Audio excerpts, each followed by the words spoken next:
ठीक है, 2 मिनट में स्टार्ट करते हैं।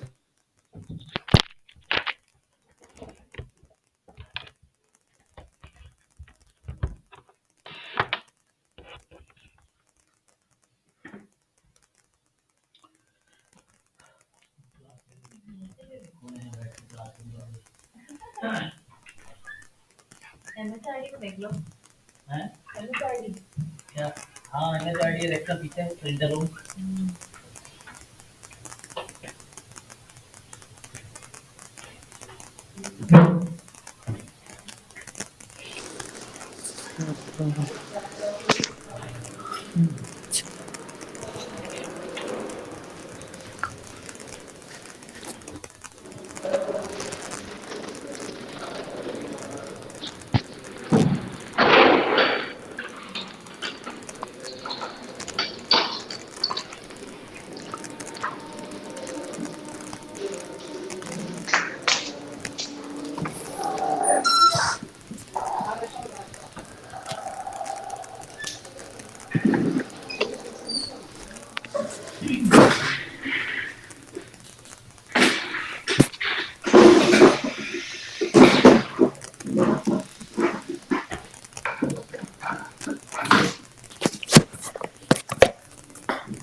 चलिए, तो मैं ऑडिबल हूँ आप लोगों को?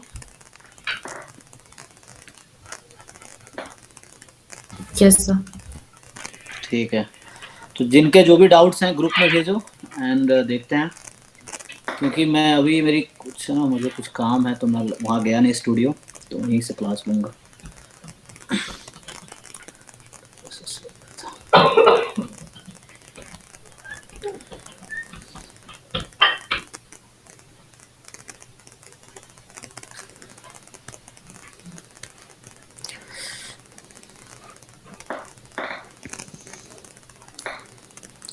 चलो, तो ये विजिबल होगा स्क्रीन। तो इसमें जो आपने डाउट्स ग्रुप में भेजे हैं जिन लोगों ने, उनका सॉल्व करते हैं। ओके,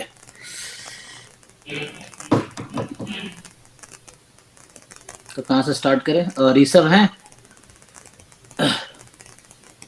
ऋषभ ने अभिषेक आई थी ना, अभिषेक सिंह।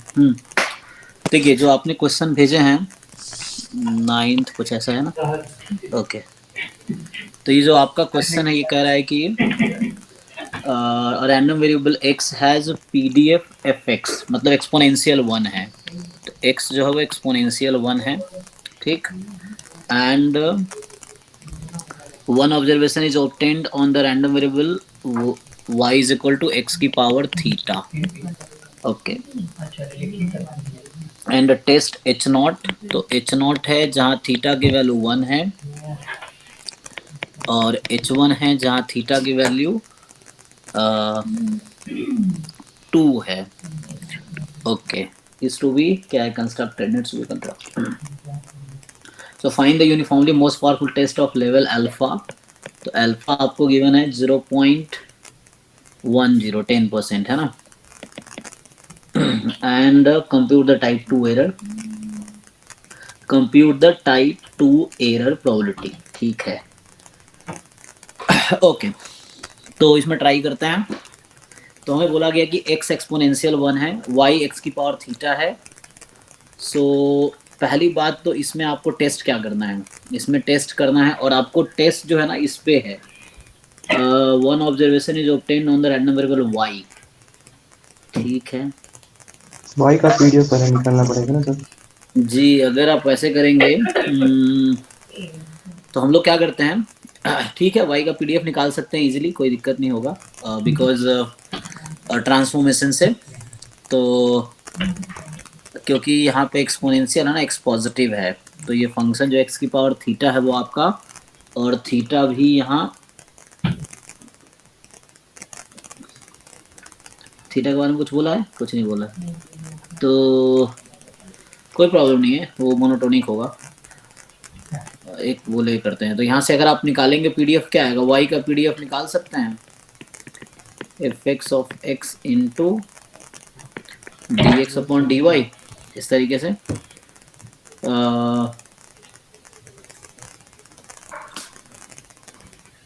तो हमें y के बेस पे काम करना है। y के बेस पे काम इसलिए करना है क्योंकि y बराबर x की पावर थीटा है। तो मुझे समहाउ जो हमारा क्रिटिकल रीजन होगा ना वो ये होगा ना, L theta naught upon L theta one. तो एल यहाँ पे क्या है, single random number less than equal to K, ये हमारा क्रिटिकल रीजन होगा। अब ये लाइक्लीहुड फंक्शन आप किसका पीडीएफ लेना चाहेंगे, तो y पे ही चूंकि काम करना है तो y का पीडीएफ लिखते हैं, कोई दिक्कत नहीं है। पैरामीटर स्पेस में 1 या 2 ही है ना, तो ये इंक्रीजिंग फंक्शन है। तो यहाँ से देखिए एफ एक्स एक्स कितना है, ई की पावर माइनस एक्स और d x upon d y यहाँ से निकालिए। So d x upon d y कितना आ जाएगा, यहाँ से x जो है एक्चुअली y की पावर 1/थीटा है ना, तो यहाँ डिफ्रेंशिएट कर लीजिए आप। So d x upon d y जब आप फाइंड करेंगे तो कितना आएगा, 1/थीटा y की पावर 1/थीटा माइनस 1, ठीक है, देख सही आएगा। सो 1/थीटा y की पावर 1/थीटा माइनस 1 और x की वैल्यू यहाँ से आपने लिखी दिया है, तो e की पावर माइनस एक्स है, तो ये रहेगा e की पावर है ना, y के टर्म में लिख लो, कहने का मेरा मतलब ये है। और नहीं तो आज x में भी काम कर सकते हो, क्या ही दिक्कत है। x में काम करेंगे तो मुझे x बराबर y की पावर 1/थीटा लिखना पड़ेगा, तो बाद में चेंज कर लेंगे, लेकिन चूंकि थीटा तो आएगा बिकॉज टेस्टिंग कैसे करेंगे हम। तो e की पावर माइनस एक्स है ना, तो x की वैल्यू क्या है, e की पावर माइनस y की पावर 1/थीटा और इनटू जो भी है y की पावर 1/थीटा माइनस 1 अपॉन थीटा, ऐसा कुछ। तो ये ठीक है। अब इसमें क्या देखो, ये आ गया आपका पीडीएफ, किसका पीडीएफ आ गया, y का। देख लीजिए ये फॉर्मूला यूज किया, जैकोबियन मेथड बोलते हैं वन वेरिएबल का इसको हम, ठीक है। तो अब क्या करना है आपको, टेस्ट करो क्या दिक्कत है, ये L1 upon L2 less than equal to K, ठीक है, ये क्रिटिकल रीजन है आपका। चूंकि ये सिंगल रैंडम वेरिएबल है तो जो लाइक्लीहुड फंक्शन होता है वो पीडीएफ के इक्वल होगा यहाँ पे, तो एफ वाई ऑफ वाई ही हो जाएगा आपका ये।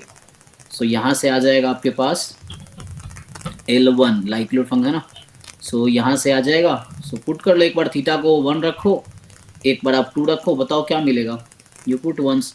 इसमें जो पीडीएफ है ना, एक में थीटा की जगह एक बार आप क्या कीजिए 1 रखिए।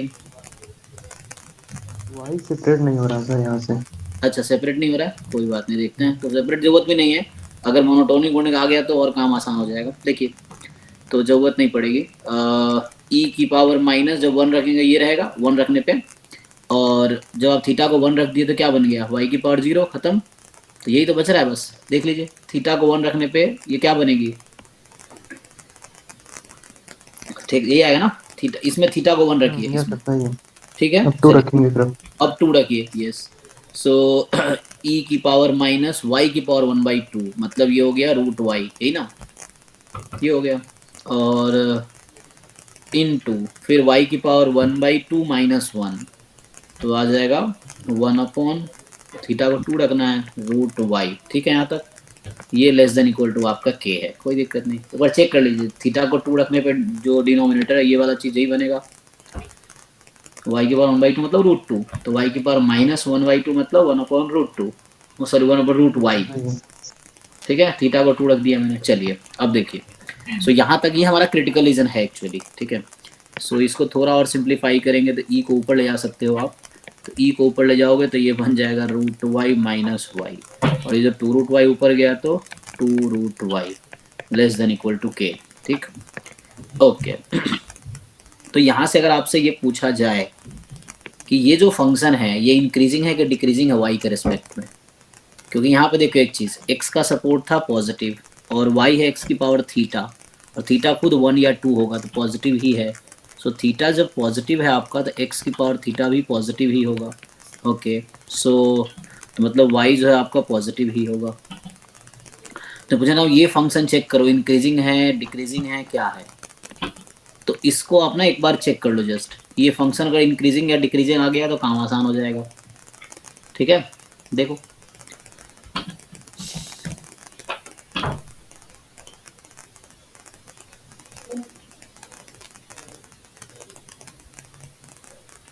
तो क्या करोगे, इसको जी वाई मान लो for example, this is g Y.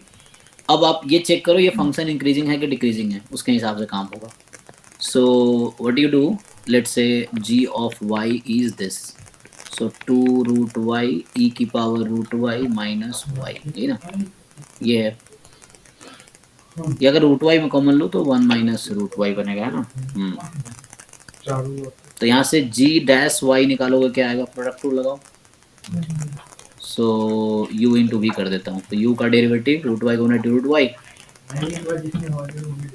तो 1 अपॉन रूट अंडर y रहेगा, एंड e की power root y minus y plus, y अभी क्या इंक्रीजिंग है तो इसका इंक्रीजिंग नहीं बोल सकते? क्या हो सकते हैं? जैसे y इंक्रीजिंग है तो e की पावर में ये इंक्रीजिंग होगा और रूट y भी इंक्रीजिंग होगा, तो डायरेक्ट पूरा फंक्शन इंक्रीज करेगा फिर। उसको मैथमेटिकली मैं चेक कर लेता हूँ, हम लोग डेरिवेटिव निकाल के देखते हैं, डेरिवेटिव पॉजिटिव आएगी। तो उसके लिए 2 root y as it is, e की पावर समथिंग का डेरिवेटिव सेम रहेगा, लेकिन यहाँ डिफरेंशिएट करेंगे, so 1 by 2 root Y minus 1 ये बनेगा। तो ये तो पॉजिटिव है ऑलरेडी, ये नंबर भी positive. What about this? So ये जो नंबर है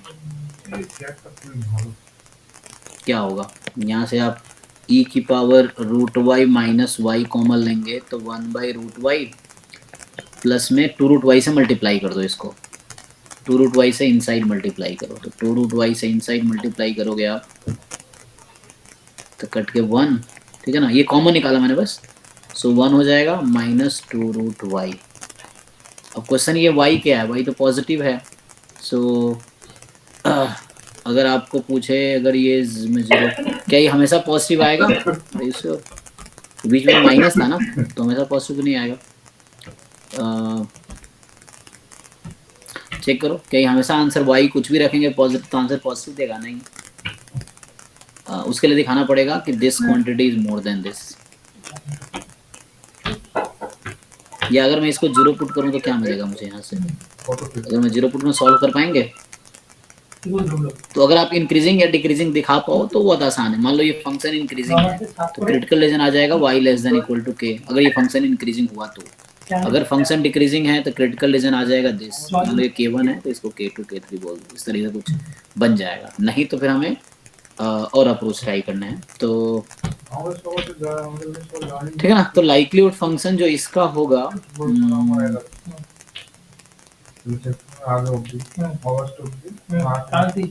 x और x स्क्वायर, तो y बराबर एक एक्सपोनेंशियल, x स्क्वायर क्या होता है? एक्सपोनेंशियल का स्क्वायर का डिस्ट्रीब्यूशन, पता नहीं जो भी है। তো যেমন টাকাটা বন্ধ আছে, ধর জুলাই জয়েন করেছিস, জুলাই কত টাকা বন্ধ আছে, তাহলে ওই এরিয়াটা কাজ হবে। बताओ, तो ये क्या, अगर इसको 0 पुट करो क्या मिलेगा? 1 by root Y plus 1 minus 2 root Y is equal to 0। इसको अगर सिंप्लीफाई कर लो तो 1 plus root Y minus 2 Y is 0। तो यहाँ से अगर इसको सॉल्व करो, मतलब ये क्वाड्रेटिक टाइप का मतलब बनेगा ना रूट वाई के टर्म्स में, तो वाई की वैल्यू क्या निकल के आएगी? 2 रूट अंडर वाई स्क्वायर, इधर भेज रहा हूँ मैं, minus root under Y minus Y is 0। So यहाँ से आंसर क्या आएगा आपका? फैक्टराइज हो पाएगा? 2 1 जा 2, देखिए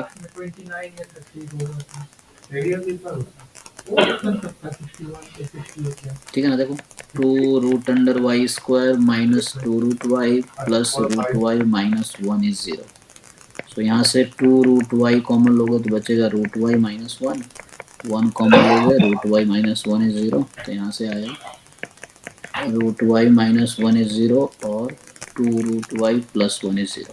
तो ये तो 0 नहीं होगा, ये पॉजिटिव क्वांटिटी हमेशा, क्योंकि वाई पॉजिटिव, ये नहीं होगा। तो y बराबर यहाँ 1 आ गया एक्चुअली, देखिए है ना, तो y बराबर 1 आ गया, मतलब ये एक्चुअली जो इसका क्रिटिकल पॉइंट है ना 1 के बाद पॉजिटिव होगा, मतलब 1 के बाद अगर आप चेक करो 1 इसका क्रिटिकल पॉइंट है, ठीक है। सो 1 इज द क्रिटिकल पॉइंट, ना कहाँ पॉजिटिव होगा। सो ये 1 से इन्फिनिटी में अगर मैं x को जैसे 2 रख लूँ तो नेगेटिव हो जाएगी ना, ये 1 को चलो 4 रख लो, 1 को 4, 1/2, हाँ नेगेटिव आएगा, तो ये नेगेटिव आएगा, ये पॉजिटिव आएगा। तो मतलब ये है कहने का मतलब, देखो मैं ये चेक करना चाह रहा था, सो ये जो फंक्शन है ना, this function is increasing over this 0 to 1 interval and decreasing over this, ठीक। और आपका क्या, critical reason less than greater than दोनों होगा sir, critical reason greater than less than दोनों होगा सर। हाँ मतलब ये है ना, क्रिटिकल रीजन दो पार्ट में हो सकता है यहाँ फिर, मतलब ऐसा समझ लो, या फिर यही है क्रिटिकल रीजन, कोई दिक्कत नहीं। अगर आप आगे काम करो, आपसे क्या पूछा है इन्होंने, आपसे पूछा है कि टाइप 2 एरर की प्रोबेबिलिटी ना। सो टाइप 2 यस एरर का क्या मतलब होता है, प्रोबेबिलिटी ऑफ रिजेक्टिंग, बोलो क्या फॉर्मूला है, rejecting H0 when H1 is true। Rejecting H1 when H1 is true, ये है type 2 error. Rejecting H0 when H0 is true type 1 error है। तो यहाँ पे एक्सेप्टिंग H0 लिख सकते हो चाहो तो, है ना। सो 1 minus probability rejecting H0 when H1 is true। तो H1 में क्या था आपका, थीटा बराबर 2, तो जब थीटा 2 है तो पूछ रहा है रिजेक्टिंग H0 की प्रोबेबिलिटी बताओ क्या होगी। तो ठीक है, तो x में वापस ट्रांसफॉर्म करके ले आओ, अगर ला सकते हैं हम लोग तो। यहाँ से अगर मुझे जाना ये पड़ेगा ना चाहिए, फिर इसमें पहले। हाँ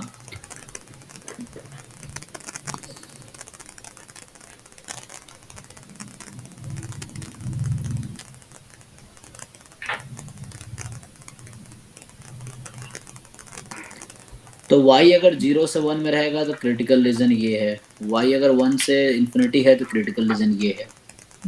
इस तरीके से समझो आप। दोनों कंसीडर कर लेना फिर सर। दोनों करके भाई अलग अलग निकाल, ट्राई कर सकते हैं प्रोबेबिलिटी निकाल कर। जो पीडीएफ है ना, तो मतलब ये कहना क्या चाह रहा है, H0 में कि y की वैल्यू x है और H1 में y की वैल्यू x² है, यही कहना चाह रहा है ना, क्योंकि यही बात था यहाँ पे। इसका मतलब तो यही है कि थीटा 1 है H0 में, इसका मतलब कि y बराबर x है H0 में, और H1 में y बराबर x² है। और अब आपको क्या टेस्ट करना था,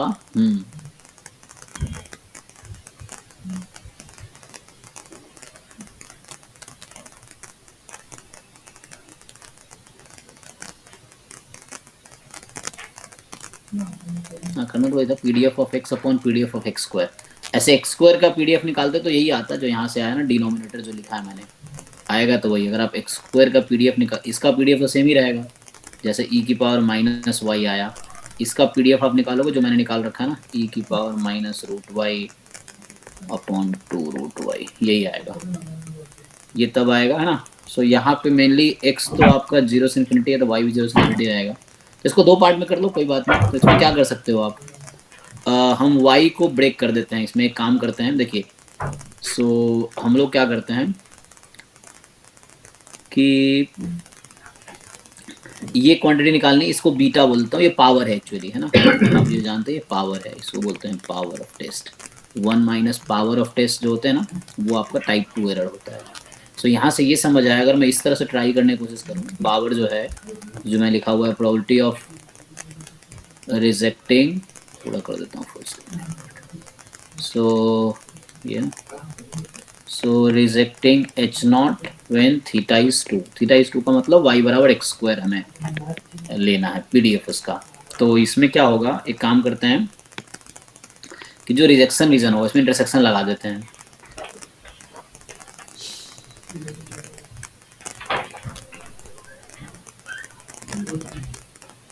अच्छा मैंने अल्फा तो यूज किया ही नहीं, मुझे उसके लिए पहले वो क्रिटिकल रीजन भी निकालना पड़ेगा, है ना। तो उसके लिए हमें अल्फा यूज करेंगे ना, तो k आएगा, पहले तो ये भी निकालना पड़ेगा k1 k2 क्या हो।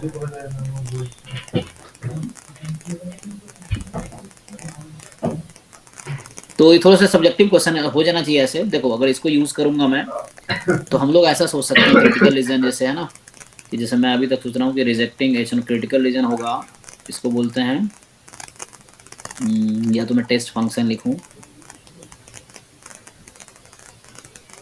तो क्या होगा, x less than equal to मान लीजिए k1 है अगर आपका y 0 से 1 में है, और x more than equal to k1 होगा ये K2 मान लीजिए, अगर y 1 से इन्फिनिटी में है, इस तरह से कुछ केस होगा।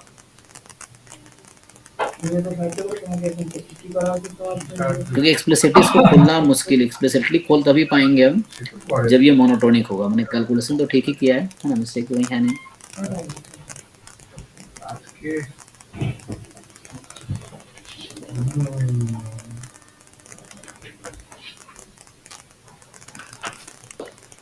एक्चुअली ये सब्जेक्टिव किसी बुक का ही क्वेश्चन है, तो सब्जेक्टिव है।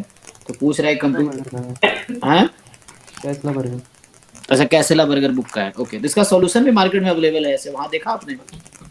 नहीं, जैसे आप गूगल करेंगे ना कैसेला बर्गर सॉल्यूशन बुक सॉल्यूशन, तो आपको मिल जाएगा सॉल्यूशन बुक भी इसका मार्केट में, मतलब ऑनलाइन गूगल है।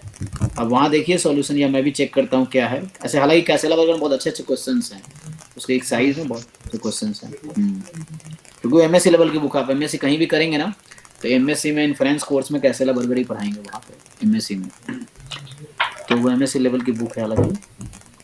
तो ये है, तो मुझे यहाँ तक तो समझ आ रहा, बट एग्जैक्ट आंसर बोलेगा लेंथी सॉल्यूशन है इसका, बट हम लोग कर सकते हैं। तो इसका मैं चेक करता हूँ एक बार प्रॉपर सॉल्यूशन क्या है, फिर नेक्स्ट टाइम दोबारा डिस्कस करते हैं। तो आप एक बार सॉल्यूशन बुक में देखिए क्या है, और अगर नहीं समझ आता है तो फिर दोबारा मुझसे डिस्कस कीजिए। तो मैं भी एक बार सॉल्यूशन चेक कर लूँगा क्या है इसका, फिर इसका डिस्कस करते हैं। हालांकि क्वेश्चन थोड़ा लेंथी है, कुछ आंसर आने चाहिए, तो उसका सॉल्यूशन एक बार चेक करते हैं, तो फिर उसको दोबारा डिस्कस करते हैं क्या है, जब तक अगले क्वेश्चन पे आते हैं, क्योंकि पूरा से लेंथी क्वेश्चन है। नेक्स्ट क्वेश्चन जो प्रिया ने पूछा है, इसमें क्या है देखिए, इसमें एरर है प्रिया, है ना। ये जो क्वेश्चन है कि x1 x2 x3 normal theta 1 है, तो x1 more than x2 x3 है ना, ये कुछ प्रॉब्लम है इसमें, बिकॉज ये थीटा पे डिपेंड करेगा, तो हाफ तो नहीं आएगा, तो इसमें कुछ एरर है।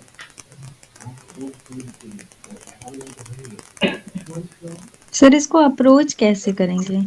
हाँ, अगर क्वेश्चन सही है, मान लीजिए for example x1 x2 x3 they are IID normal theta comma 1, जैसे पूछा है probability x1 more than x2 x3, कुछ इस तरह से है।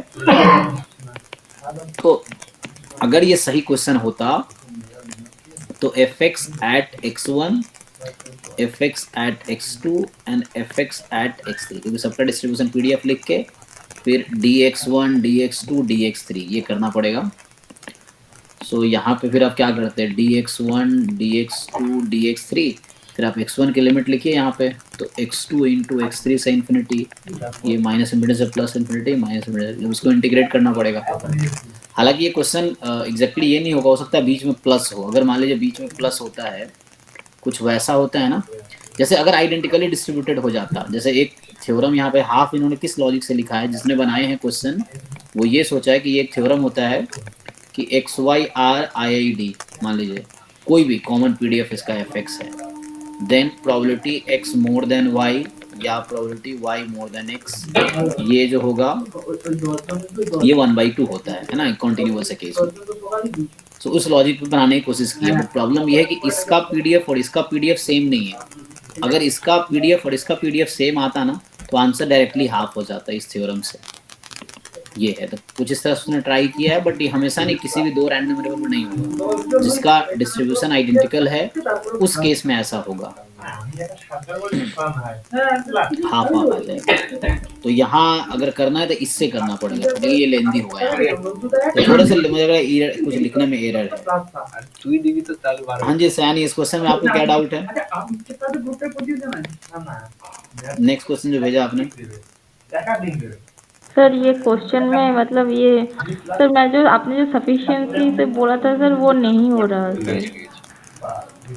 आप मुझे बताइए कि नॉर्मल जो है, नॉर्मल थीटा 1 में सफिशिएंट एस्टिमेटर क्या होता है? नॉर्मल थीटा 1 में सफिशिएंट एस्टिमेटर x बार होता है। x बार होगा या समेशन xi दोनों है, ठीक है। हाँ दोनों ही है मतलब। हाँ, सैंपल साइज क्या है आपके पास? 3 है। तो चलिए t बराबर, ये t जो है सफिशिएंट एस्टिमेटर है आपका। आपको पता है सफिशिएंट एस्टिमेटर की डेफिनेशन पता है? हाँ क्या है? f of x given x1 plus x2 is independent of theta, मतलब conditional distribution is independent of the parameter. It is sufficient. Ji sufficient, T is sufficient estimator of theta if and only if, ठीक है आप mute कर लीजिए, हम समझ गए। तो this given T is equal to small t, this is independent of theta, ठीक है। तो मुझे ये हाँ बताइए इस क्वेश्चन में क्या होगा, f of x1 x2 x3 given x1 plus x2 plus x3 बराबर t, this is free of theta होगा। हाँ हाँ, ये तो फ्री ऑफ थीटा तो मतलब। ऑप्शन देख के आपको आइडिया नहीं लग रहा है कि किसका डिस्ट्रीब्यूशन सर फ्री, सारे ऑप्शंस के आंसर सेम हो रहे हैं सर। कहाँ सेम है, सब में गिवन एक ही चीज है। गिवन है, लेकिन सर मैं जब कर रही हूँ तब सब आ नहीं रहा। अरे मैडम मैं ये कहना चाह रहा हूँ, ये जो पहला ऑप्शन में क्या है, ऑप्शन पढ़िए पहला आप, what is the first option. P of x1 plus x2 minus x3 given x1 plus x2। तो क्या ये x1 प्लस x2 भी सफिशिएंट है। नहीं। तो फिर this will depend on theta, क्या x2 प्लस x3 सफिशिएंट है। नो, ये भी तो डिपेंड ऑन थीटा। जी तो क्या आपको नहीं हो रहा है, this will depend on theta, C option. ओ तो फिर ऑप्शन डी होगा। अच्छा अच्छा। This will depend on theta because this is not sufficient. B option is expectation x1 plus x2 minus x3 given x1 plus x2 plus x3. This is sufficient estimator. But by definition, इसका distribution जो होगा ना, conditional distribution, that will be free of theta. Conditional distribution free of theta है, तो mean भी free of theta ही होगा। अगर distribution में ही थीटा नहीं है तो मीन में थीटा कहाँ से आ जाएगा। सर मैंने सिर्फ मीन लेकर की थी, इसीलिए सर मतलब प्रॉब्लम आया था। किसी भी तरीके से करेंगे, सही से कैलकुलेशन करेंगे, थीटा पर डिपेंड करेगा ये, और ये फ्री ऑफ थीटा आएगा। और भी तरीके हैं इसके, उससे भी कर सकते, ठीक है। हाँ इतना इसमें क्या है, क्या है इस क्वेश्चन में 19 जो क्वेश्चन है ये कह रहा है कि x1 x2 xn इंडिपेंडेंट है, ठीक है, ln xi नॉर्मल है। अच्छा तो मतलब log xi जो है नॉर्मल 2i, 1 है, ओके, मतलब लॉग नॉर्मल डिस्ट्रीब्यूशन बोलते हैं इसको, ठीक है। अब यहाँ पे x को बोलेंगे ना, x लॉग नॉर्मल फॉलो करता है। हाँ xi log normal distribution follow करता है, हाँ इसको बोलते हैं कि xi has log normal distribution. हालांकि सिलेबस में ये नाम नहीं है, लेकिन ऐसे लोग जानते हैं, वरना सिलेबस में ये नाम नहीं है कि लॉग नॉर्मल डिस्ट्रीब्यूशन सिलेबस का पार्ट नहीं है। तो ये है, हाँ, और w आपके पास है, क्या कर रखा है, x1 की पावर अल्फा 1 नहीं अल्फा, x2 की पावर 2 अल्फा, xn की पावर n अल्फा। तो यहाँ log ले लेंगे आप, तो log w आपका क्या आ जाएगा, alpha log x1 plus 2 alpha log x2 and n alpha log xn। अब आप देखिए ध्यान से, तो यहाँ से क्या होगा, क्योंकि ईच log xi नॉर्मल है, तो ये भी नॉर्मल है, ये भी नॉर्मल है, ये भी नॉर्मल है, तो नॉर्मल का लीनियर कॉम्बिनेशन भी नॉर्मल होता है, तो log w भी नॉर्मल होगा। अब आपको इसका यहाँ EW निकालना पड़ेगा और वेरिएंस ऑफ W। तो बताइए एक्सपेक्ट नहीं, W नहीं मतलब E ऑफ, तो यहाँ आप मतलब इसका जो भी मीन होगा म्यू और सिग्मा स्क्वायर आपको निकालना पड़ेगा। तो E ऑफ log W निकाल लेंगे तो क्या आएगा, तो ये से 2i कॉमन आ जाएगा, फिर 1 से लेके n तक सम चला जाएगा, तो n into n plus 1/2। Yes, तो यहाँ से सिंपली मीन निकालेंगे तो अल्फा ऐसा ही रहेगा। तो इसका, अच्छा मैं इसको शॉर्ट में लिख देता हूँ ना, तो log w is something like, अगर मैं सीरीज के फॉर्म में लिख दूँ, log w is summation k time alpha log xk, है ना, k फ्रॉम 1 to n, यही तो है। तो जब एक्सपेक्टेशन आप लगाएंगे इस पे log w पे, तो ये summation k from 1 to n, so k ऐसे रहेगा, अल्फा इस पे एक्सपेक्टेशन लग जाएगा log x के, और log x के का मीन है 2k, मतलब xi का मीन है 2i जैसे। तो ये 2k हो गया, तो ये 2 अल्फा बाहर, ये k स्क्वायर का समेशन, तो n into n plus 1 2n plus 1 upon 6, इससे आ जाएगा 2 अल्फा बाहर, k इंटू k स्क्वायर, तो 1 स्क्वायर, k का समेशन होगा ना? लेकिन यहाँ भी तो k है, ये log x के जो है तो यहाँ 2i है ना, तो log xi का डिस्ट्रीब्यूशन है नॉर्मल 2i, तो इसीलिए तो यहाँ ठीक है, तो k इंटू दिस इससे आ जाएगा, तो ये वाला पार्ट आ जाएगा। और अब क्या है आगे, फिर ऐसी वेरिएंस निकालना पड़ेगा, वेरिएंस ऑफ log w, तो ये summation k from 1 to n, और यहाँ से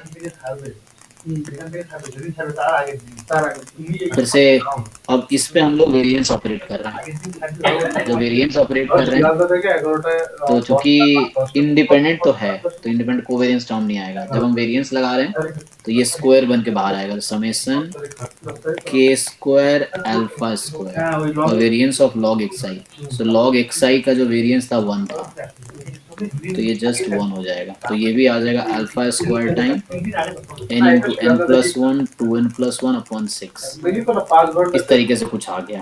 अब पूछा क्या आगे, वेरिएंस ऑफ w ही पूछा sir. So variance of w, okay, तो म्यू और ये दे रखा है आपको, तो पूछ रहा है w का वेरिएंस क्या होगा, तो हमने log w का निकाला है, तो यहाँ पे हम लोग क्या करते हैं, तो log नॉर्मल में एक फॉर्मूला होगा, आप चेक कीजिए कि जैसे अगर मुझे log नॉर्मल का वो पता है वेरिएंस, मीन वेरिएंस, तो उसका क्या आएगा, ये एक थ्योरम मिल जाएगा ऑनलाइन कि जैसे मान लीजिए फॉर एग्जांपल log x का डिस्ट्रीब्यूशन है, ये ऑनलाइन में सर्च करेंगे ना log नॉर्मल डिस्ट्रीब्यूशन, आप देखिए विकिपीडिया पे गूगल पे, सो म्यू सिग्मा स्क्वायर है, तो यहाँ से मेनली हमें ये पता है कि एक्सपेक्टेशन ऑफ log x जो है वो म्यू है, वेरिएंस ऑफ log x जो है वो सिग्मा स्क्वायर है। अब इस इंफॉर्मेशन के हेल्प से मुझे चाहिए what is the variance of x, तो इसका फॉर्मूला है, तो मुझे ये दे रखा है मीन होगा exponential to the power mu plus sigma square by 2। हाँ, तो उसको यूज कर लीजिए, उससे आंसर आ जाएगा। Yes sir.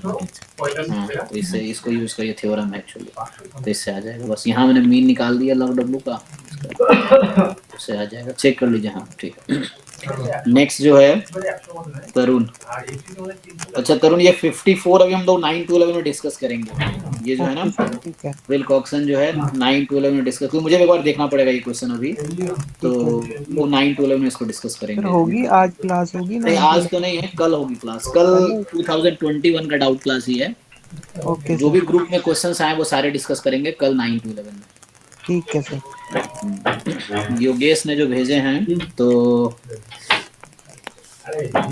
अल्फा है आपके पास, limit n tends to infinity, summation m is equal to n square से लेके 2n स्क्वायर तक, 1 अपॉन रूट अंडर 5 n की power 4 plus n cube plus m। ठीक है, चलिए, तो पूछ रहा है आपसे कि इस क्वेश्चन में कि मुझे बताइए कि अल्फा, क्या पूछा है आपसे, अल्फा पूछा है ना, ये पूरा क्वेश्चन में भेजा है, क्या है भाई अल्फा ही? यस सर, अल्फा की वैल्यू पूछिए। ओके, अल्फा की वैल्यू। चलिए, तो इसमें ना दो कॉन्सेप्ट आते हैं, या तो हम यूज करेंगे सैंडविच थ्योरम या फिर वो इंटीग्रेशन वाला। तो इस तरह क्वेश्चन जब भी ऐसा हो ना, so we have two concepts, either Leibniz मतलब सैंडविच थ्योरम या स्क्वीज थ्योरम। तो either we can use sandwich theorem, so depends on question, sandwich theorem, or second one is there is a you know, the if you can write it guys like 1 by n summation f of k by n, k from 1 to n for example, so we can write it in this form fx dx, so this way, either this or this, तो maybe ये sandwich theorem से हो जाएगा। चलो ये sandwich पे ही try करते हैं। तो यहाँ आपको m की वैल्यूज दे रखी है, ठीक है। सो व्हाट विल डू, तो यहाँ m बराबर n स्क्वायर से लेके, सो अगर मैं इसको एक्सपैंड कर दूं, अल्फा को अभी लिमिट छोड़ देते हैं, जस्ट इसको ओपन करके दिखाता हूँ ये क्या है। So this term is, first term is actually 5n4 plus n cube. m की वैल्यू n स्क्वायर से स्टार्ट हो रही है और 2n स्क्वायर तक जा रही है। अच्छा, तो मैं ये जानना चाह रहा हूँ आपसे, ओके सी, सो 5n4 plus n cube plus m और 5n4 plus n cube plus m, एक होगा 5n4 plus n cube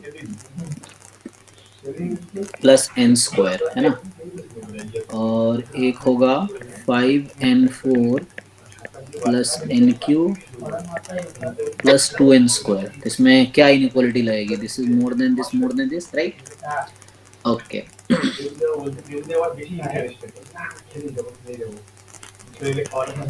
so what will be the limit, है ना, question is what will be the limit. So you do one thing, है ना, you just add up how many terms are there, n square, फिर n square plus 1, n square plus n square,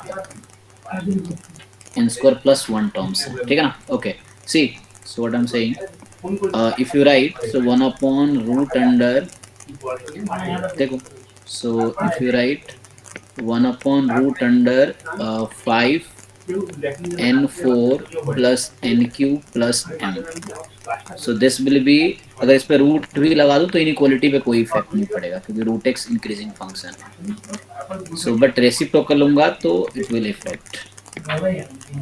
So 5n4 plus n cube plus n square. This is more than 1 upon root under 5n4 plus n cube plus 2n square. Now we have to apply summation over this. So no problem. So if you apply summation over this term, so summation 1 upon root under 5n4 plus n cube plus m, and m start from n square to 2n square. So n square to 2n square. So how many terms are there? n square plus 1, and 2n square is something like n square plus n square. So 1 2n square ये so कितने terms है total इसमें, सबको दिख रहा है ना? How many terms are there? So चलो इक्वलिटी लगा लो, कोई दिक्कत नहीं। So यहाँ पे क्या होगा? This term will be added. Summation तीनों, apply summation here, summation here, summation here. So it will be, there are n square plus 1 terms, and upon में 5n4 plus n cube plus n square, and यही चीज यहाँ होगा n square plus 1 this 5n4 plus n cube plus 2n square. Now what is the limit of this as n tends to infinity, and what is limit of this as n tends to infinity? कोई बताओ, limit as n tends to infinity? 1 by root 5. Okay, so you apply both side this, so this will be 1 by root 5, this will be 1 by root 5. So by Sandwich theorem, what is this limit? हाँ जी Yogesh, Yogesh clear हुआ कि नहीं? Sir, 1 by root 5. This is the answer actually. Why? Because Sandwich theorem says if an is less than bn less than cn, if an and cn has same limit, this two has same limit, so middle one must have the same limit. How to get the limit? Divide by n square both. You divide this by n square, divide this by n square, so you will get the answer. So inside root you have to divide by n4, so you will get 1 by root 5. This is the answer of this question. Okay. Next is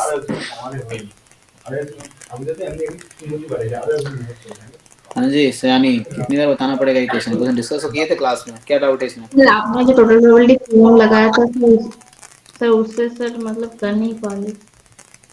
ये है probability maximum of x1 equal xy less than equal to 1। तो इसमें क्या है, ठीक है, अभी आप म्यूट कर लीजिएगा, आवाज आ रहा है। तो यहाँ से क्या होगा, सो इसको हम लिखेंगे ठीक से। तो प्रोबेबिलिटी, मैंने ये कहा था कि what you do, let's apply, this is a probability of a, so let's apply total probability. So I can write summation y is equal to n intersection, so तो आपको पता होगा ना टोटल प्रोबेबिलिटी में मैं अक्सर क्या करता हूँ, E i intersection A i from 1 to n, ये होता है ना, ये है, ये टोटल प्रोबेबिलिटी का फॉर्मूला है। I can write this. So यही पे कर रहा हूँ मैं, ए की जगह ले रहा हूँ मैं probability y is equal to n max of x1 x2 xn। तो अभी कैपिटल n ही y रखो, कोई दिक्कत नहीं है, and this is less than equal to 1। तो ये एक इवेंट है एंड ये दूसरा इवेंट है। अब y देखो, y का सपोर्ट क्या है इस क्वेश्चन में, y का क्या डिस्ट्रीब्यूशन था, चेक करो y का सपोर्ट क्या, what is support of y in this question. K1 2 dot dot मतलब सो 1 to infinity summation k from 1 to infinity। अब अच्छा k, चलो y को k ले लो, मैं k सही कर देता हूँ, ठीक है। तो देखो इंटरसेक्शन ले रहे हैं तो y बराबर k है, तो यहाँ y को क्या करेंगे, k रख देंगे। So this y will be replaced by k, ये कैपिटल Y खुद रैंडम वेरिएबल है, तो this will be replaced by k। So देखो आगे probability y is equal to k intersection max of x1 x2 xk less than equal to 1, ये दूसरा event है और इसकी जो प्रोबेबिलिटी मुझे निकालनी है। अब क्वेश्चन में बोल रखा है कि y and xi are independent, तो ये जो इंटरसेक्शन है प्रोडक्ट में कन्वर्ट हो जाएगा। So probability y is equal to k into probability max of this, so max of x1 x2 xk is less than equal to 1। तो यहाँ से क्या होगा, सो summation k from 1 to infinity, ये तो पता ही आप लोगों को ना, देखिए दे रखा है ना, पुट कर लीजिए इसको। तो ये गिवन है 1 upon e minus 1 time k factorial, यही है k 1 से इंफिनिटी, यस। एंड अब देखिए ये n नंबर्स हैं, इसका मैक्सिमम 1 से छोटा है, इसका क्या मतलब है, कोई बताओ, ये थ्योरम था ना हमारा, इसका क्या मतलब है, हर नंबर 1 से छोटा है सर। हाँ each is less than 1 actually, and चूंकि वो IID है ना, तो इसका मतलब है x1 less than equal to 1, x2 less than 1, x3 less than 1, independent है तो हो जाएगा, तो ये पावर इसकी k हो जाएगी, समझ आया, लिख के दिखाऊं। तो इसका मतलब हुआ probability x1 less than equal to 1, x2 less than equal to 1, xk less than equal to 1, इस तरीके से है। सो इसको और फर्दर प्रोसीड करोगे, सो 1 upon e minus 1 k factorial है ना, तो ये जो आएगा आपका, मैं बोल रहा हूँ इंडिपेंडेंट है, तो ये इंटरसेक्शन जो है प्रोडक्ट में बदल जाएगा, और आइडेंटिकली डिस्ट्रीब्यूटेड है तो सबका सेम ही आंसर आएगा, तो इस पूरे की पावर k हो गया। और summation k from 1 to infinity 1 upon e minus 1 into k factorial. अब x1 less than equal to k, x1 का डिस्ट्रीब्यूशन क्या है, यूनिफॉर्म 03 है, तो यूनिफॉर्म 03 का CDF पता है आपको क्या होगा, x by थीटा, मतलब हाँ x by 3 होगा, तो x माइनस 0 बाई 3 माइनस 0 इस पूरे की पावर, तो x को यहाँ 1 रखना पड़ेगा क्योंकि 1 पे CDF चाहिए मुझे, तो इसकी पावर k, ठीक है। ये है ना, इसको मैं लिख सकता हूँ, I can write this as CDF of x at 1 या x1 एट 1, इस तरीके से। x1 ये सिर्फ रैंडम वेरिएबल है, पहला रैंडम वेरिएबल, तो ये हो गया 1/3 की पावर k हो गया। अब देखो खुद दिमाग, ये हो गया तो CDF ऑफ x1 एट 1 होगा 1/3, x/3 होगा तो 1/3 हो गया, इसकी पावर k। और बताइए समथिंग की power k upon k factorial, इसका सीरीज सम क्या होता है, e to the power 1/3, और अपॉन में क्या है, e minus 1, हाँ ये आंसर है इस क्वेश्चन का। कैलकुलेट कीजिए कैलकुलेटर से। हाँ सर हो तो जाएगा। 1 माइनस करना पड़ेगा ना सर, 0 इंक्लूडेड नहीं है। ओ एक मिनट, हाँ यस इसमें क्या मिस हुआ है, हमारा k कहाँ से स्टार्ट हो रहा है, हाँ 1 से, मतलब -1 करना पड़ेगा, मतलब हमें सीरीज में सम 0 से स्टार्ट होता है ना, ओके हाँ सही कह रहे हैं। तो यहाँ से एक्चुअली सीरीज सम लाने के लिए मुझे k 0 से इन्फिनिटी लेना पड़ेगा, तो जो इंक्लूड करूंगा मैं उसको एक्सक्लूड करना पड़ेगा, तो मतलब ठीक है, तो यहाँ से वो सही है, e की पावर 1/3 अपॉन e माइनस 1 तो होगा, लेकिन चूंकि हमने यहाँ पे k बराबर 1 से स्टार्ट हुआ, लेकिन हमें 0 से इन्फिनिटी होगा तब जाकर ये आएगा, तो 0 एक्स्ट्रा इंक्लूड किया तो k को 0 रख देते हैं, तो पावर 0 1 0 फैक्टर तो 1/e माइनस 1 हमें वो करना पड़ेगा, ठीक है ना। या आप जैसे आप सोच रहे होंगे कि e माइनस 1 बाहर है, e की पावर 1/3 माइनस 1, ये भी ठीक है, हाँ ये एक्चुअली करेक्ट होगा वरना मिस्टेक हो जाएगा, है ना। तो ये है, ये आंसर, इससे मतलब वही इसको डेसिमल में कन्वर्ट करके देखिए तो इससे आंसर आ जाएगा, मैच करना चाहिए, चेक करके देखिए, तो आपको ऑफिशियल आंसर किसे मैच करने चाहिए। और किसके डाउट हैं, अभी आपके डाउट देखते हैं, बाकी लोग क्या है। 44 47 तो जो भी जैम वाला है वो करेंगे, जो जैम के बाहर के सिलेबस का है वो कल 9 to 11 में करेंगे हम लोग। हाँ सर, सारे जैम के क्वेश्चंस है, मतलब गेट के, लेकिन जैम के। जी जी जी, और भी लोग, अभी आपका क्वेश्चन, अभी प्रॉब्लम का क्वेश्चन देखते हैं क्या है। 44 47 44 क्या है, बाई वेरिएट नॉर्मल का है, ओके। 47 क्या है, तो 47 तो हमने बताया था, हिंट दिया, देखिए अभी ये सॉल्व करते हैं 47। सो 47 जो है आपका कि mxt आपको दे रखा है e की power t minus 1 upon t into 1 minus 0, मैं ब्रेक करके लिख रहा हूँ, और 1 अपॉन 1 माइनस टी।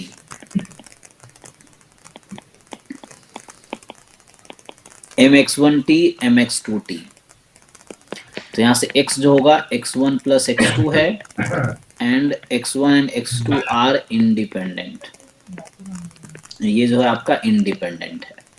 तो यहाँ से क्या होगा कि x जो है x1 प्लस x2 है और x1 x2 इंडिपेंडेंट है।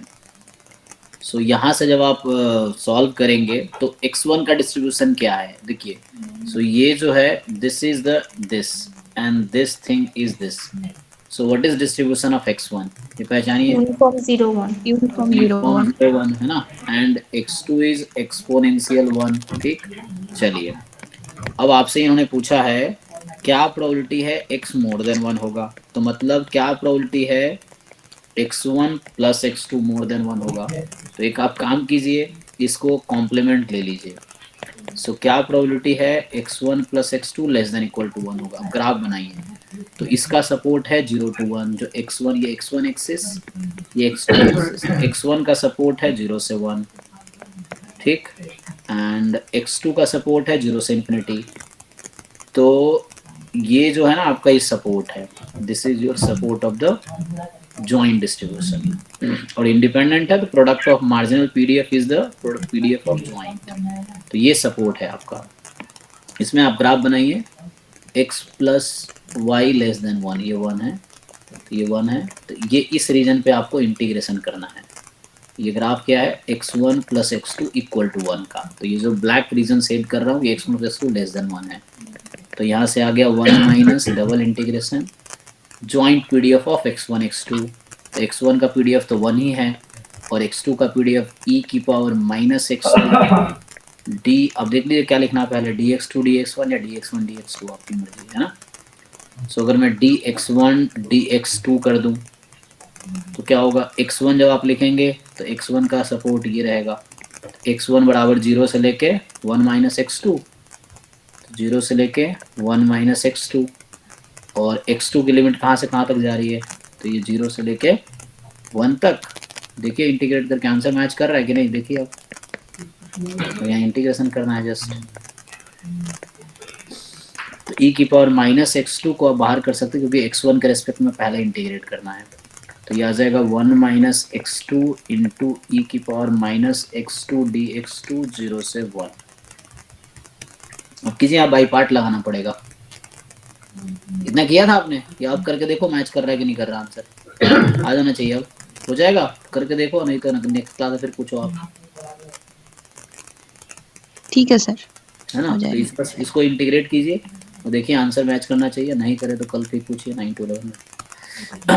तो और जो 44 है अगर हम उसको देखें, क्योंकि 44 ये जैम के सिलेबस में भी है, 47 वो भी जैम के सिलेबस में भी है, तो 44 है बाईवेरिएट नॉर्मल का, कि आपके पास बता रखा है इन्होंने कि f ऑफ xy जो है आपके पास 1/π e की पावर 3/2 xy, या बेटर ऐसा लिख देते हैं exp करके, एक्सपोनेंशियल ऑफ 3/2 xy माइनस 25/32। यहाँ कोई शॉर्ट ट्रिक भी होता है पैरामीटर निकालने का, क्योंकि मैं बहुत सारे फ्रीक्वेंटली क्वेश्चन सॉल्व किया नहीं हूँ, मैं प्रॉपर वे में करता हूँ। अदरवाइज डायरेक्ट फॉर्मूला भी है, डायरेक्टली आप ये देख के ना बता पाएंगे कि ये जो हमारा एक्स वाई जो बाई वेरिएट नॉर्मल फॉलो कर रहा है, तो पैरामीटर्स क्या क्या है, μ1 μ2 sigma 1 square sigma 2 square rho, है ना, उस तरीके से है। तो वैसे तो देख के ही समझ आ रहा है मुझे कि μ1 μ2 0 होगा वैसे।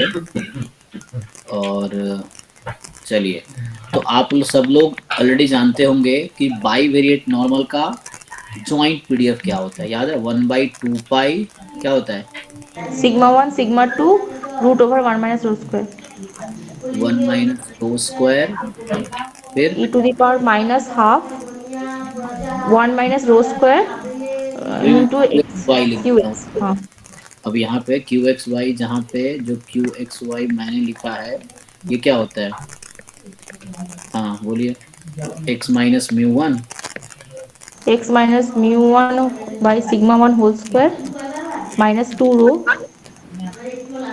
X minus mu 1 by sigma 1 into y minus mu 2 by sigma 2 plus rho y minus mu 2 by sigma 2 whole square.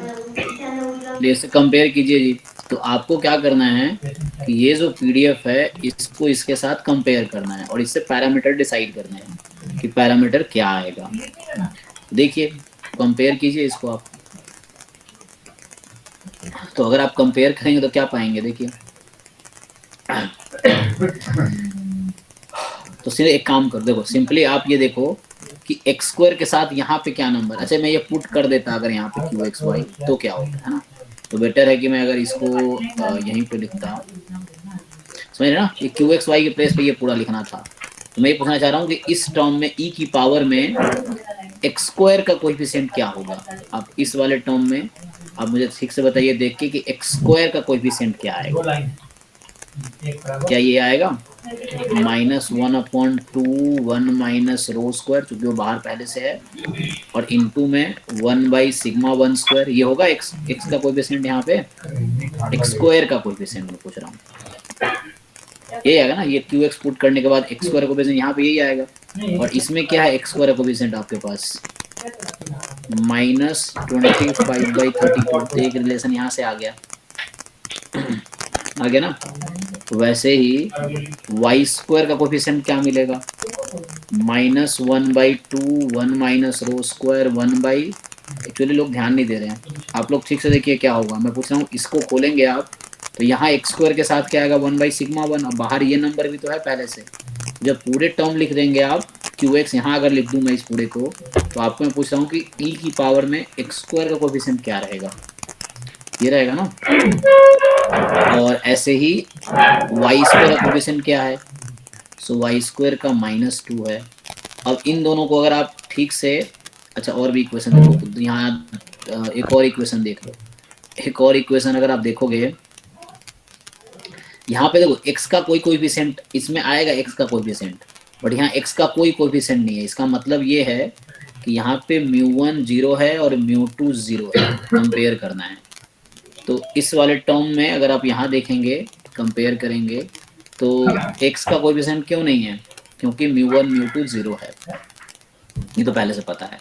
और तीसरी चीज देखिए, ये बाहर जो नंबर है यहाँ पे ये है, और यहाँ बाहर जस्ट 1/पाई है, इसका क्या मतलब हुआ, इसका मतलब हुआ कि 1/2 pi sigma 1 sigma 2 root under, अब ध्यान से देखिए, you have 3 questions and 3 unknowns, can you solve, बताइए, आपके पास 3 इक्वेशन 3 अननोन है, सॉल्व कर पाएंगे? तो एक काम कीजिए, इन पहले 2 इक्वेशन को डिवाइड कर दीजिए, यू डिवाइड दिस 2 इक्वेशंस, क्या बचेगा आपके पास, क्या आपका सिग्मा 2 अपॉन सिग्मा 1 का होल स्क्वायर आएगा, यू डिवाइड दिस 2 इक्वेशंस, तो यहाँ से नहीं आ जाएगा सिग्मा 2 अपॉन सिग्मा 1 की वैल्यू, और यहाँ पुट कर लीजिए, तो यहाँ से आपको सिंप्लीफाई करके आंसर आ जाएगा। हाँ सर। तो इसमें मेनली 3 इक्वेशन, 3 अननोन है, थोड़े से कैलकुलेशन है। जस्ट आपको इन दोनों इक्वेशन को डिवाइड कीजिए तो सिग्मा 1 सिग्मा 2 में एक रिलेशन आ जाएगी, वो यहाँ रख दीजिए। तो ये 1 2 3 इक्वेशन है और 3 अननोन है मेरे पास, सिग्मा 1 सिग्मा 2 रो, ये है। उससे रो आ गया, अगर आपने यहाँ से मान लो रो निकाल दिया, सिग्मा 1 आ गया या सिग्मा 1 स्क्वायर आ गया या सिग्मा 1 आ गया, बात बराबर है, सिग्मा 2 आ गया, ये कैलकुलेशन थोड़े से हैं, ये आ जाएगा। तो आपसे पूछा गया है, तो आप ऑलरेडी जानते हैं कोवेरिएंस बिटवीन एक्स वाई, तो ये होता है ई एक्स वाई माइनस ई एक्स ई वाई, और चूंकि ई एक्स ई वाई ऑलरेडी 0 है तो ई एक्स वाई आएगा। तो कोवेरिएंस जो होता है रो सिग्मा 1 सिग्मा 2 होता है ना, रो कोरिलेशन कोएफिशिएंट, ये तीनों आपको पता है, तो यहाँ से ई एक्स वाई नहीं आ जाएगा, आ जाएगा, यही निकालना है आपको। ये तीनों क्वांटिटी ढूंढ लिया आपने यहाँ से कैलकुलेशन करके, तो आपका ये आंसर आ जाएगा, ई एक्स वाई बराबर रो सिग्मा 1 सिग्मा 2, इससे आ जाएगा। जो नेक्स्ट है, इसमें आपने ट्राई नहीं किया क्या? देखिए ये जो क्वेश्चन नंबर आपने 12 पूछा है, सो इसमें कई सारे अप्रोच हो सकते हैं। एक्चुअली मेन क्या है ना, क्योंकि मैं तो घर पे क्वेश्चन सॉल्व करता नहीं हूँ, मैं तभी करता हूँ जब बच्चे का डाउट होता है। तो आप घर पे एक्सपेरिमेंट कर सकते हैं, एक क्वेश्चन के 4 5 10 तरीके हो सकते हैं।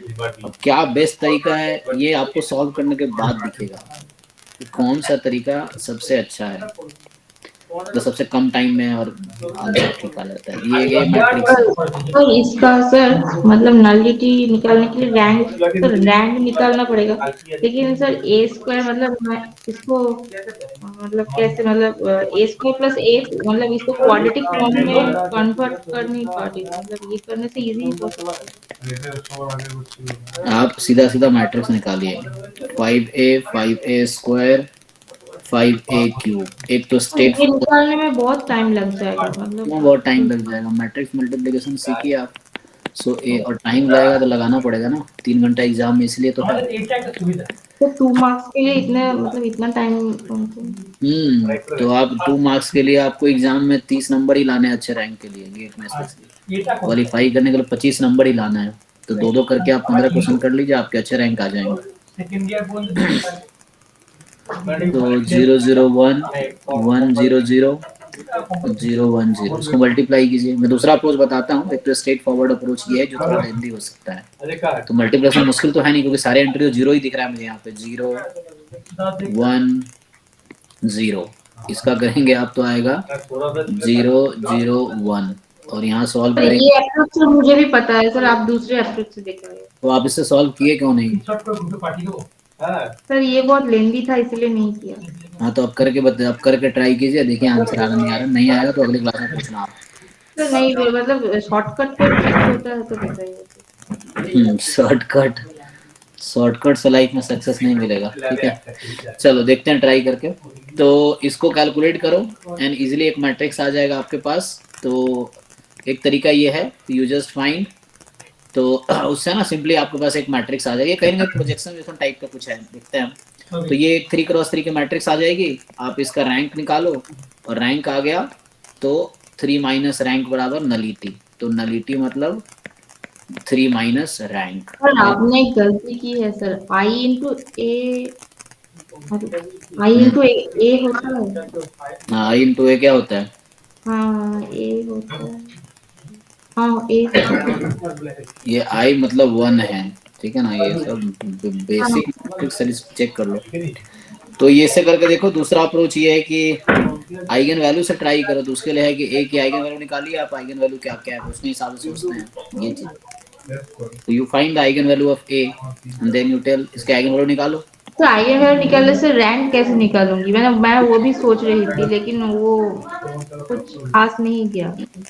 तो आइगन वैल्यू निकाल के बताओ ना, तभी तो पता चलेगा क्या आएगा। मतलब आइगन वैल्यू निकालने से कैसे रैंक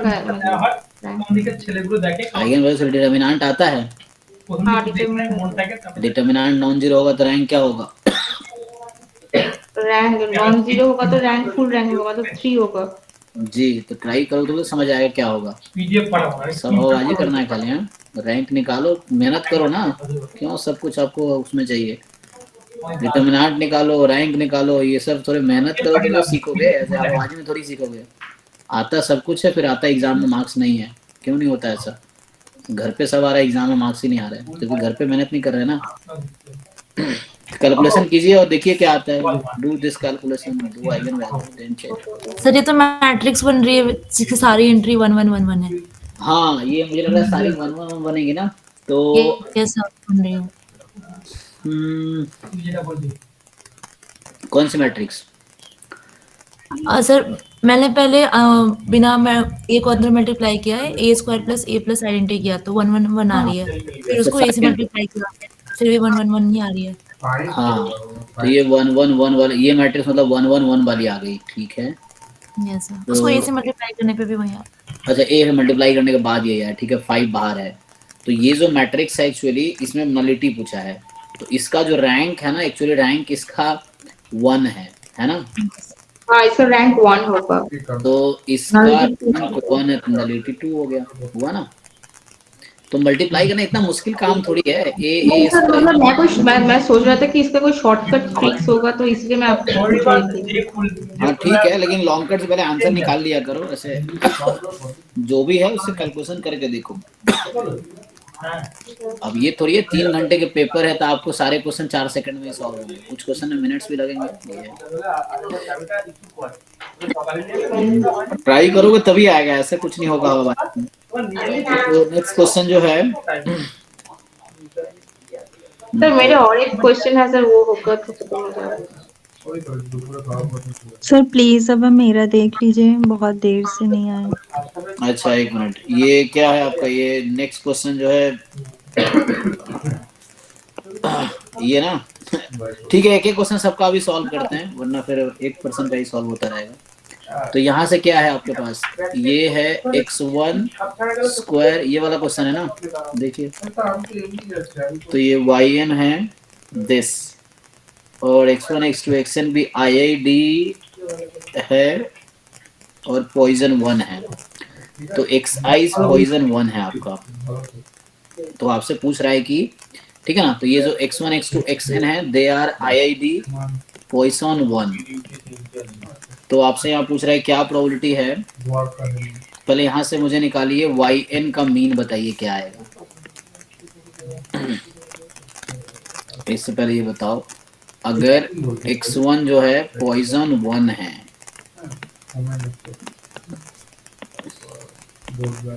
तो इसका मतलब है एक्सपेक्टेशन ऑफ x1 1 है, वेरिएंस ऑफ x1 1 ही है। तो यहाँ से ex स्क्वायर कितना आ जाएगा, 2। ओके, तो आप मुझे ये बताइए e ऑफ yn कितना आएगा, यहाँ से 2n। सो आपसे पूछा है वेरिएंस ऑफ yn, कुछ भी आएगा उससे ज्यादा मतलब ही नहीं है, जो भी है, मान लो सिग्मा स्क्वायर एग्जांपल के लिए, क्योंकि वो तो 0 ही हो जाएगा। तो ये जो क्वेश्चन जिन्होंने भेजे हैं, जैसे yn मोर देन 2n है और limit n tends to infinity है, तो प्रोबेबिलिटी ये जब आप 2n घटाएंगे limit n tends to infinity, probability of yn minus 2n upon sigma, ये हो जाएगा मोर देन 0। तो इसलिए सिग्मा की जरूरत नहीं है, क्या है इससे मतलब नहीं है मुझे, क्योंकि इसकी कोई रिक्वायरमेंट नहीं है एक्सप्लिसिटली। तो ये लिमिट लगा देंगे तो अब ये z बन गया, तो ये बन गया प्रोबेबिलिटी z मोर देन 0, और ये क्या होता है हाफ 1 माइनस 5 0, तो ये तो हो गया। फिर नेक्स्ट जो क्वेश्चन आपका है कि ये सेंट्रल लिमिट थ्योरम यूज किया मैंने यहाँ पे, ठीक है, और ये मीन वेरिएंस है, ये आ गया, फिर इस पे मीन और वेरिएंस ऑपरेट कीजिए, central limit theorem. Yes sir, समझ आ गया। और नेक्स्ट जो है कि x1 x2 xn जो है positive identically distributed random variable है, और Sn आपका समेशन है। तो ठीक है, तो Sn जो है आपके पास x1 से लेके xn तक है, और एक्सपेक्टेशन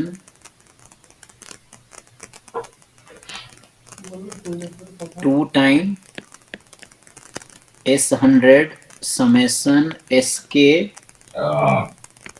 k फ्रॉम 1 to 100, ठीक है, ये है ना। तो इसमें क्या हो गया एक्चुअली, अगर इसको आप खोलते हैं तो क्या बनेगा, 2 तो चलो बाहर कर सकते हैं हम लोग, और SK का मतलब है, ओपन करेंगे आप S1 S2 and so on up to S100, और अपॉन में है S100।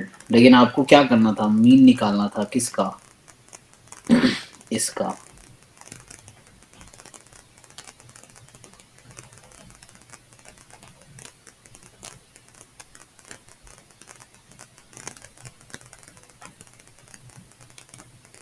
Exponential positive identical with this, अच्छा सम दे रखा है।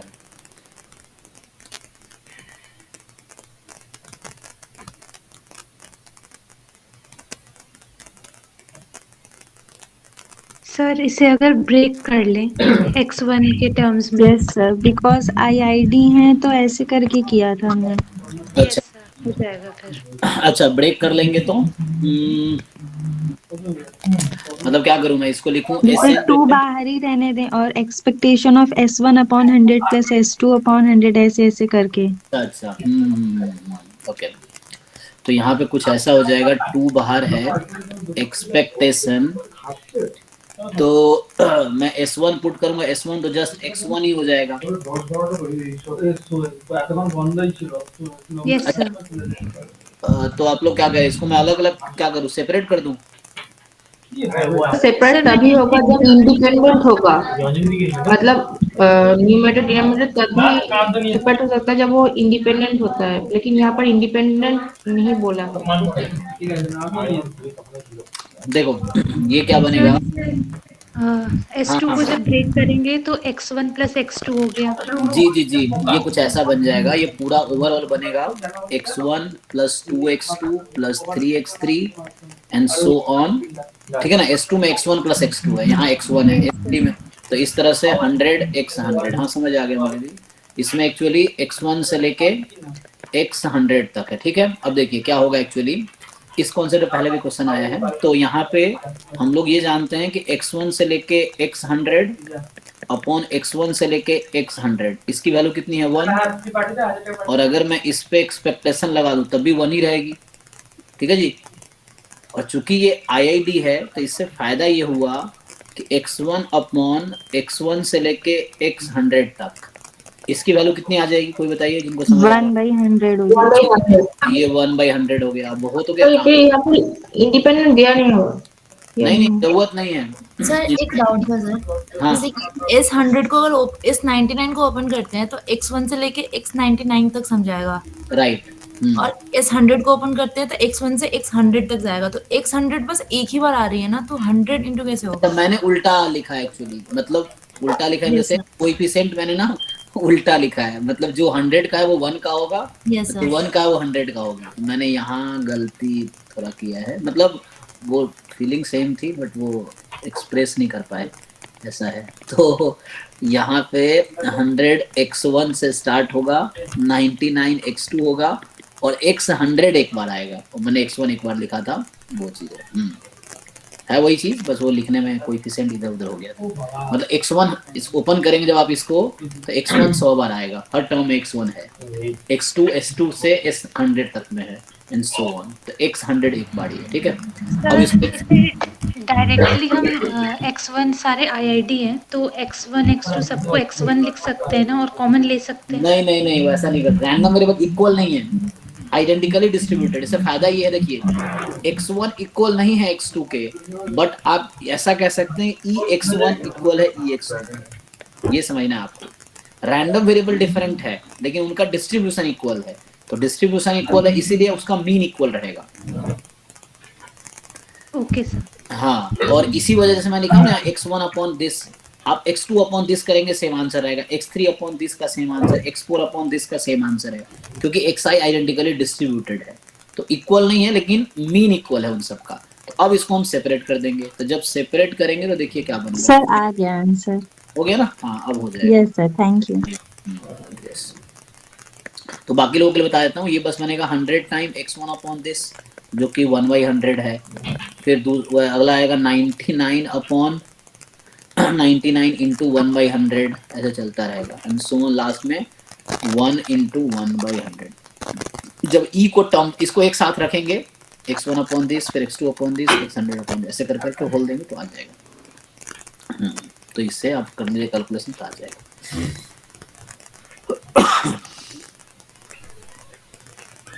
नेक्स्ट क्वेश्चन जो है कि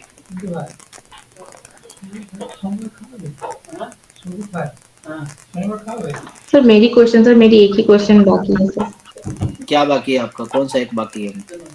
आपके बहुत सारे बाकी है, मैंने तीन चार स्किप किए, 2 बाकी है। 2 बाकी है ना? हाँ सर मतलब वो थोड़ा थोड़ा प्रॉब्लम है सर। हाँ, इसमें क्या प्रॉब्लम है? इस वाले मतलब 46 और 31। हाँ क्या प्रॉब्लम है?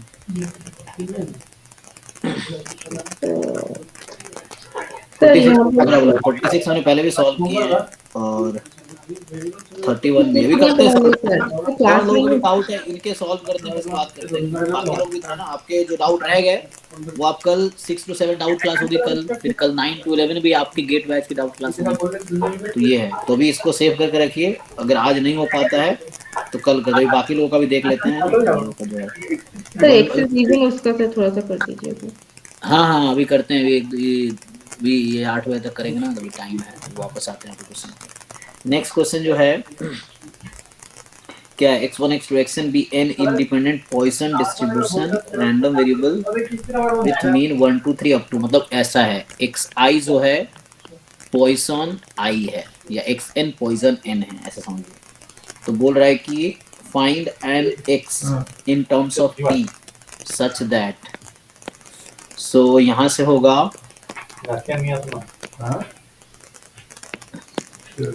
so find x in terms of t such that Sn minus n square by 2 upon n less than equal to t, this is phi x। phi standard normal का CDF है। तो बोल रहा है x क्या होगा, what is that? Okay, तो हम क्या करेंगे? सेंट्रल लिमिट थ्योरम कुछ लगाएंगे, लिमिट बोर्ड में। अच्छा n के टर्म में ही आ रहा है। ओके,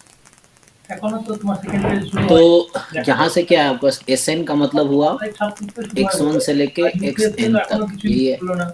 तो Sn का मतलब ये हो गया कि x1 से लेके xn तक। तो E अगर ओपन करेंगे हम ESN, तो E ऑफ Sn जब आप निकाल रहे होंगे, E ऑफ x1 जो कि है 1, E ऑफ x2 जो कि है 2 और E ऑफ xn जो कि है n, पॉइजन है ना, तो इस तरह से n into n plus 1 upon 2।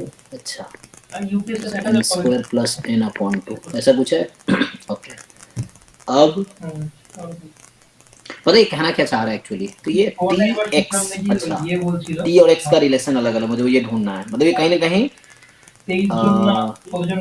Equate करना है दोनों को। हमें क्या करना होगा, थोड़ा मैनेज लार्ज एम के लिए बोलना चाहिए इसको, तो कंप्यूटर साइंस तो सब के चाहिए, मतलब सेंट्रल लिमिट थ्योरम पे ही फिट होगा ना फिर तो। और यहाँ से अगर आप वेरिएंस है ना, हाँ ठीक है, अच्छा हाँ लिखा फॉर सफिशिएंट लार्ज है, हाँ तो लार्ज है तो फिर होगा ना सेंट्रल लिमिट थ्योरम काम कर जाएगा। सो वेरिएंस ऑफ Sn निकालेंगे तो पहले, क्योंकि इंडिपेंडेंट तो है ही, और 1 फिर ऐसे ही 2, अच्छा क्योंकि तो पॉइजन का वेरिएंस तो सेम ही रहता है ना, मीन वेरिएंस, तो यही सेम ही आ जाएगा फिर तो। ओके,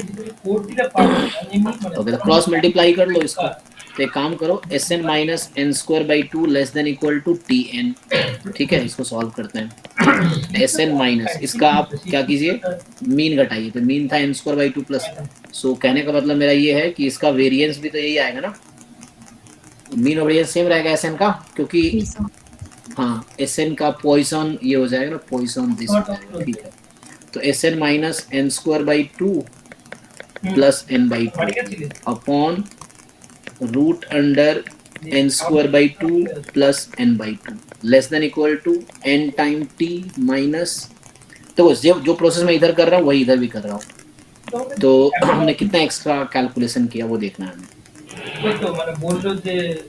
इट्स बेटर मैं अगर इसको इस साइड ले आया होता तो और आसान रहता मेरे लिए, तो इधर आया था प्लस n स्क्वायर बाई 2, ये आ चुका है, ठीक है ना, मतलब मैं ये कह रहा हूँ इसको ऐसा समझो कि ये ऐसा हो गया Sn less than equal to Tn plus n square. अब समझो मैं इसका मीन घटा रहा हूँ Sn का और Sn के स्टैंडर्ड डेविएशन डिवाइड कर रहा हूँ। सेम चीज आप इसमें करो, जब घटाओगे इसमें से n square by two minus n by two upon root under n, अच्छा n ठीक है, n square by two plus n by two आ तो गया। So this is 5x। तो x क्या है, ये तो है तुम्हारा, this is some nothing but z less than equal to ना समथिंग, तो यही तो आपका x है, दिस इज योर x। अब इसको सिंपलीफाई करो क्या बनता है, तो ये तो z बन गया। So probability z less than equal to x, तो ये तो z है लार्ज n के लिए। अब यही आपका x है, तो x एक्स इज सिंपलीफाई करो, ये कट गया, तो nt minus n by two, n common लेना चाहो निकाल भी सकते हो यहाँ से रूट n के, देख लो किस फॉर्म में लिखा है, लेकिन यहाँ तो रूट लगा है कुछ, यहाँ तो ऐसा है नहीं, दिखता है। So root under n square by two n by to,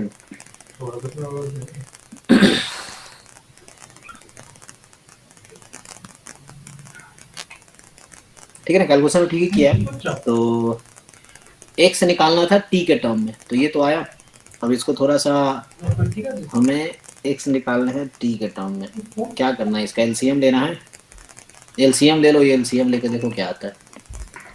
सो कुछ इस तरह से आएगा, आ तो गया बस कैलकुलेशन है इसका। So root under two upon n into n plus one, और इधर n कॉमन लोगे तो t minus one by two आ तो गया, n एक गायब हो जाएगा, तो इसको अंदर लाओगे इस n को 2n हो जाएगा, तो ये n रूट में आएगा तो n स्क्वायर बन जाएगा, रूट में n स्क्वायर बन जाएगा।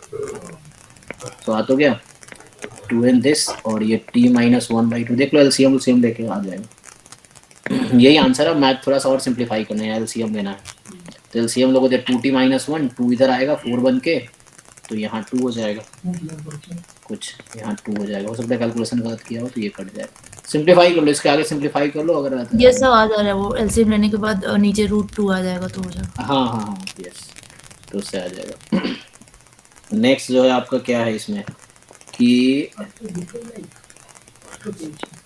है f आपका 0 पाई बाई 2 से r में है, fx है x plus second x minus pi by 4।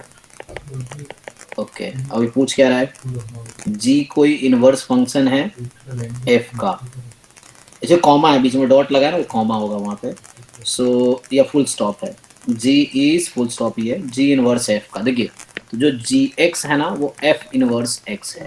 Main आपको ये जानने की जरूरत है कि what is the differentiation of f inverse x। किसी को फॉर्मूला पता है? ये g बाद में, पहले बताओ ये क्या होता है, कभी आपने ये फॉर्मूला देखा है anyone? What is formula of differentiation of f inverse x? से आएगा 1 अपॉन f ऑफ क्या होता है, तो आप लोगों ने पढ़े होंगे f inverse fx is x या f of f inverse x is x। इसको डिफरेंशिएट करो तो यहाँ से आंसर आएगा f डैश x, ये फॉर्मूला होगा, ठीक है। तो दिस इज द फॉर्मूला, अब ये अप्लाई कीजिए। तो आपको बता रखा है कि जो f इनवर्स x है वो इस क्वेश्चन में gx है, इस क्वेश्चन में। तो सर वो f इनवर्स वाली टर्म जो निकाल रही है उसमें दिक्कत हो रही है, एक y इज इक्वल टू, तो देखिए दिक्कत नहीं होगी एक्चुअली, यहाँ √2 इसीलिए दे रखा है। तो आपको क्या कर रहा है, आपसे पूछ रहा है ये g डैश √2 बताओ, तो इसका मतलब ये पूछना चाह रहा है। तो आप ये देखो f इनवर्स x की वैल्यू √2 के इक्वल कब आएगी? अच्छा मैं लिखता हूँ, तो ये एक्चुअली f इनवर्स g, इसी फॉर्मूला को रीराइट करूँ मैं, तो g डैश x जो होगा इज 1 अपॉन, यहाँ से आएगा f dash f inverse x है ना, तो यहाँ अगर मैं 2 रख दूं x को, √2 ना, √2 है ना, तो ये f इनवर्स √2 आएगा, तो g ऑफ √2 हो जाएगा ये, f inverse is g only. ठीक है, देखो आपको क्या करना है यहाँ पे, mainly you have to think कि fx की वैल्यू √2 कब आएगी, सोचो, यू थिंक ये √2 आंसर कब देगी fx? जब x को पाई बाई 4 रखोगे, यस और no? What is pi by 4? तो ये डायरेक्ट हिंट है, ऐसे नहीं इनवर्स इसका निकालना बहुत मुश्किल काम है, तो इनवर्स फंक्शन नहीं निकाल पाएंगे हम, लेकिन इनवर्स इमेज आ गया, तो मतलब जब वही इनवर्स फंक्शन निकाल रहे थे तो नहीं हो रहा। हाँ इनवर्स फंक्शन में दिक्कत है। तो ये जो x है √2 का इमेज π/4 का इमेज √2 है, तो यहाँ f π/4 √2 है, तो मैं ऐसा लिख सकता हूँ f इनवर्स √2 इज π/4, ये आ गया। तो बस आपको g डैश √2 चाहिए था, तो g dash is nothing but f inverse x, तो बस यहाँ पुट कर लो, तो यहाँ पे 1/f डैश और f inverse √2 is nothing but π/4।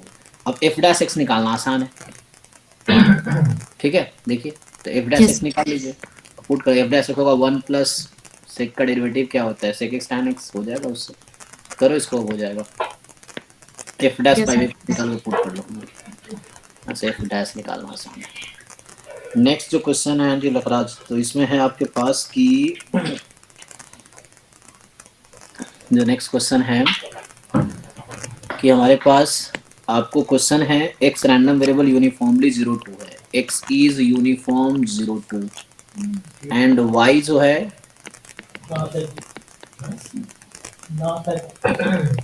y is max x, 2 minus x। देखो तो आपको टेंशन नहीं लेना कभी भी, e ऑफ y स्क्वायर निकालना है, तो this y is nothing but gx। So integration आपको ये समझना है कि एक्सपेक्टेशन ऑफ gx का होल स्क्वायर की बात कर रहा है, तो हम लोग पढ़े हैं ना फॉर्मूला, gx का whole square into fx of x dx, ये फॉर्मूला होता है हमारा।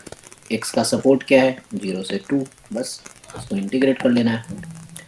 अब आपको ये समझने की जरूरत है कि when it will be x and when it will be 2 minus x, बताइए x तो 0 से 2 में है ना जी, x जब 0 से 2 में है सर x ग्रेटर देन 1 होगा तो x होगा और x लेस देन 1 होगा तो 2 माइनस x। जैसे x 0 से 1 के बीच मान लो 1/2 है, तो 1/2 से ज्यादा कौन सा हो जाएगा, ये वाला। तो x अगर 0 से 1 है तो ये आंसर 12 लार्जर होगा, और x जब 1 से 2 में है तो x होगा, ठीक है ना, ओके ठीक है। तो कर लो इसको ब्रेक, 0 से 1, 1 से 2। अब gx को एक बार x रखो, कब नहीं 0 से 1 में 2 माइनस x रखो, तो ये minus 2 minus x whole square, PDF क्या है x का, यूनिफॉर्म 0 2 है, तो पीडीएफ है 1/2 dx, फिर यहाँ x स्क्वायर 1/2 dx। बताओ भाई इंटीग्रेशन हो जाएगा, मैं करूँ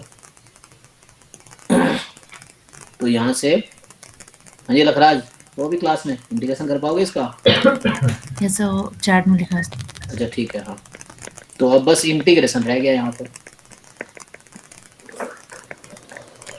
वो लिख रहा है आंसर डिडंट मैच। अच्छा ओके चलो मैं कर देता हूँ, चेक कर लेते हैं। तो यहाँ से हाफ ये हो जाएगा 2 माइनस एक्स का पावर 3 अपॉन -3, -3 क्योंकि कोएफिशिएंट नेगेटिव है, 0 से 1, 1/2, यहाँ पे x³/3 1 से 2, तो यहाँ से जो आपके पास आएगा तो 1 रखो, 1 बाई माइनस या -3 डिनोमिनेटर में, 1 माइनस 8 अपॉन -3 ये आएगा, 100 minus lower limit and plus 1/2 8 minus 1 upon 3। यहाँ से सिंप्लीफाई करोगे तो 1 माइनस 8 क्या -7, तो 1/2 इंटू 7/3, 1/2 इंटू 7/3, तो मतलब 7/3 कितना होता है 7/3 जी, 2.10 है, 3 3 9 10 है, देखो सही तो है आंसर। एक्चुअली ये जो आपको 2.31 दिख रहा है रेंज में, एक्चुअली ये ऑप्शन आंसर ये है एक्चुअली, मतलब ये इस तरह से कुछ लिखा होगा, रेंज में लोअर लिमिट दिखाता है, जो हमारा टोटल दिखा रहा है ना वो लोअर लिमिट दिखा रहा है कि रेंज का लोअर वैल्यू दिखाता है, 2.31 से 2.35 ऐसा कुछ आंसर है ऑप्शन, मतलब ये रेंज है आंसर का, ठीक है। ओके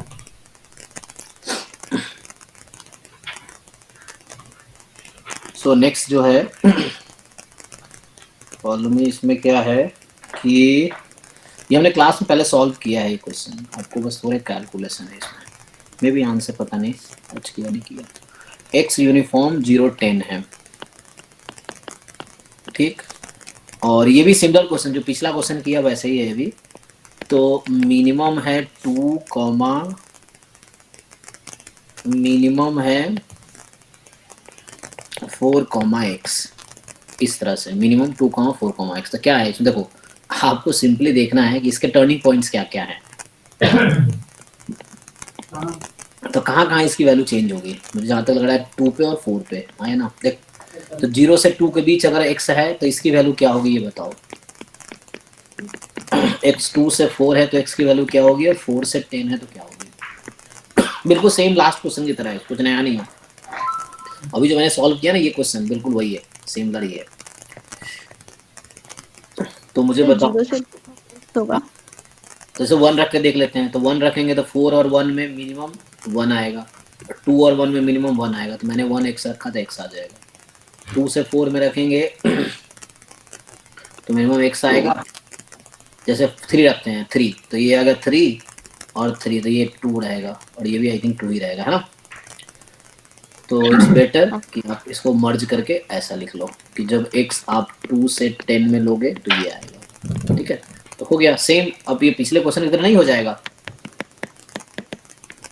सर, आंसर मैच नहीं हो सर इसका आंसर नहीं मैच कर रहा था। हाँ, हो सकता है आंसर गलत हो, चेक कर। तो देखिए, सो यहाँ से हम क्या करेंगे, 0 से पहले तो हम 10 कर लेंगे, gx into PDF of x dx। सो 0 से 2 एंड 2 से 10 ये करना है। तो 0 से 2 में gx हमारा है x, PDF है 1/10 dx, और 2 से 10 में जो है 2 PDF है 1/10 dx।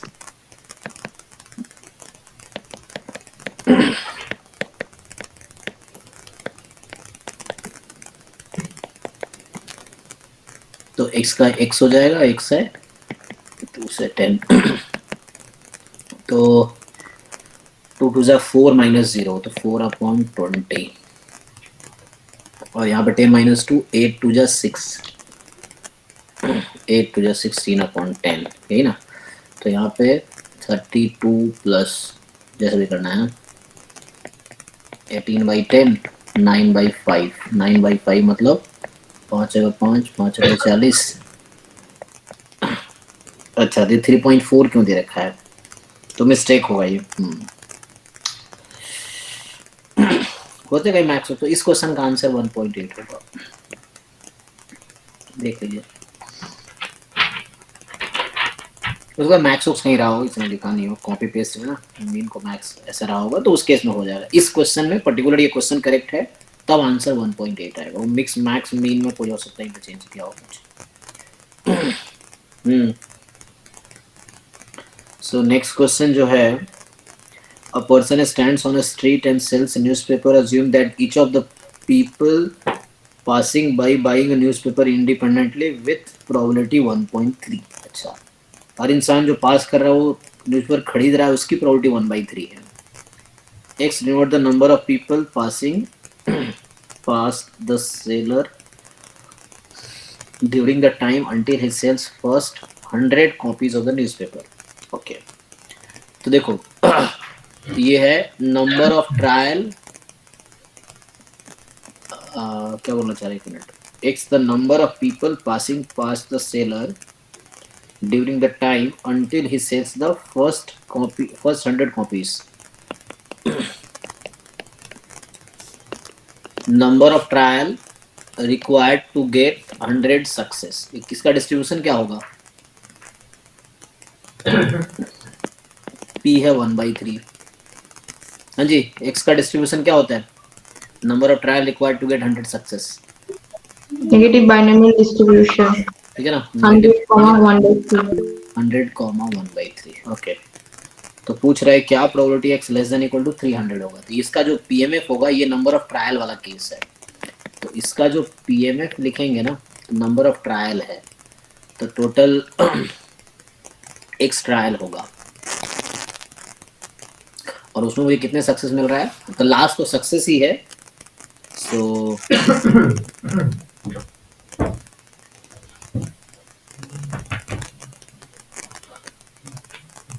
क्या होगा, क्या लिखते हो तुम लोग PMF, x-1 चूज नहीं, x माइनस r प्लस 1। नहीं वो डिपेंड x करता है minus 1 CR minus 1 ji e to the power r q to the power y minus r। जी जी ठीक है ना। तो यानी आप जो बोल रहे हैं आपको ये क्लियर करने की जरूरत है कब वो इसके दो पीएमएफ होते हैं नेगेटिव बाइनोमियल के। यहाँ मैंने नंबर ऑफ ट्रायल लिखे हैं और आप जो बता रहे हो नंबर ऑफ फेलियर वाला है, दो पीएमएफ है, दोनों के सपोर्ट अलग अलग होते हैं, ध्यान से पढ़िए जाके। तो वो नंबर ऑफ फेलियर वाले केस का है।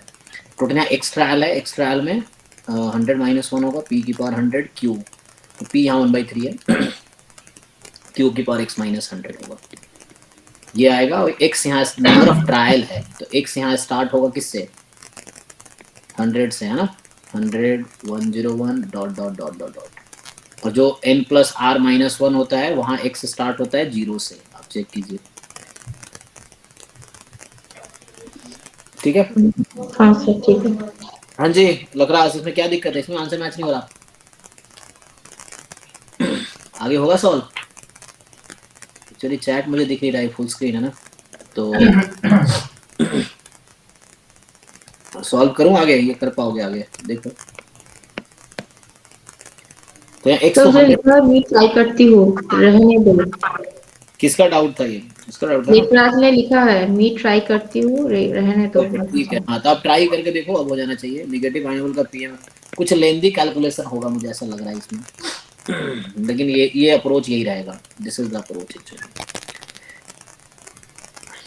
क्योंकि 100 से 300 तक का प्रोबेबिलिटी निकालना पड़ेगा। नेक्स्ट जो है, चलो डाउट का दौर खत्म हुआ कि नहीं, तो यहाँ पे नेक्स्ट है आपका जॉइंट पीडीएफ दे रखा है। सो जो जॉइंट पीडीएफ है f of x comma y, वो ई की power minus x plus y, और x is more than equal to 0, y is more than equal to 0 otherwise. तो probability x plus y less than equal n, this probability is half, and say n lies in the interval ab। अच्छा n होगा, n lies, n लिखा ना, e n होगा वो, फिर ab are integer, तो a plus b क्या होगा, ये क्या है। तो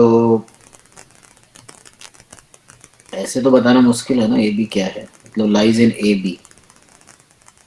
ओके तो पहले हम चेक करते हैं कहना क्या चाह रहा है ये। उसका सपोर्ट है positive real number less than equal to n है, let's say this is n, this is n, okay. So ये आपका रीजन है, इस पे इंटीग्रेट करना है इसको। तो यू इंटीग्रेट इंडिपेंडेंट है ना, e की पावर माइनस एक्स, e की power minus y, dx dy या dy dx है ना। सो यहाँ जो होगा x का limit 0 to n minus x, या चलो y का पहले देता हूँ, dy dx कर दिया, तो y की limit 0 to n minus x और x का 0 टू n। अच्छा ये बताओ मुझे, इतना क्यों दिमाग लगाना है, x जो है एक्सपोनेंशियल 1 है, y एक्सपोनेंशियल 1 है, तो x प्लस वाई का डिस्ट्रीब्यूशन क्या होगा, इंडिपेंडेंट भी है, यहाँ से दिख रहा है, क्या होता है जी, गामा 2,1 2,1, और गामा 2,1 का CDF ही तो है ये, क्यों इतना लंबा चौड़ा कैलकुलेशन करना है। सो x प्लस वाई को अगर मैं नाम दे देता हूँ डी, डब्लू रख दिया, तो ये तो है probability w less than equal to n is 1/2। So ये हो गया CDF of w at n is 1/2, तो मतलब n is median of w। तो ये गामा 2,1 का मीडियन निकाल लो, या CDF निकालो, PDF से निकाल ही लोगे ना, गामा के PDF से तो PDF आ जाएगा, PDF से इंटीग्रेट कर लो 0 टू n में, वो भी कर सकते हो, यहाँ से 0 टू n में इंटीग्रेट करो w के PDF को, और ये 1/2, n जो निकल के आएगा ना वो मीडियन है w का। तो जैसे कहना पता है क्या चाह रहे हैं, मान लो n का एग्जांपल के तौर पे n आपका आ गया 0.5 सपोज, है ना, तो उस केस में क्या हो रहा है कि n बिलोंग कर रहा है 0 से 1 में, तो आपसे पूछ रहा है 0 प्लस 1 क्या होगा, ये कहना चाह रहा है। जैसे अगर मान लो n की वैल्यू आई 1.5 एग्जांपल के लिए, तो ये इंटरवल 1-2 में है, तो आपसे पूछ रहा है यही कि अगर n बिलोंग कर रहा है इंटरवल ab में जहाँ ab इंटीजर है, तो a प्लस b बताओ क्या होगा। ये क्वेश्चन है, करके देखो, हो जाएगा, इजी है। आप CDF निकाल लो उसका। जो नेक्स्ट क्वेश्चन है,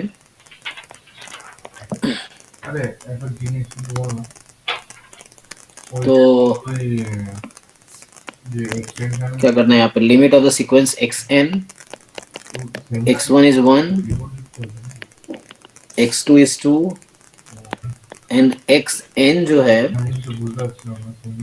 4/5, xn-1 1/5। इसका एक फॉर्मूला होता है डायरेक्ट, इतना टेंशन नहीं लेना पड़ेगा, ये ना कॉन्वेक्स कॉम्बिनेशन है, इसका डायरेक्ट एक फॉर्मूला है लिमिट का। तुम निकाल सकते हो इसका उससे, n को डिफरेंट वैल्यू रख के ना, सम करके, रिकर्सिव है ना ये। इसका डायरेक्ट फॉर्मूला है, मुझे याद नहीं है, जैसे एग्जांपल के लिए वो होता है ना, हाफ हाफ होता है, तो जैसे xn जब हाफ xn-1 और हाफ xn-2 होता है, तो इसका फॉर्मूला था लिमिट का कि x1 + 2x2/3, ये इस सीक्वेंस के लिमिट का फॉर्मूला है। तो वैसे ही इसका भी होता है, अब मैं श्योर तो नहीं हूँ, देखना पड़ेगा, ये बताया था किसने एक बार, मतलब हमने क्लास में एक बार लिखे थे इसको, बैच में भी 1 में से। तो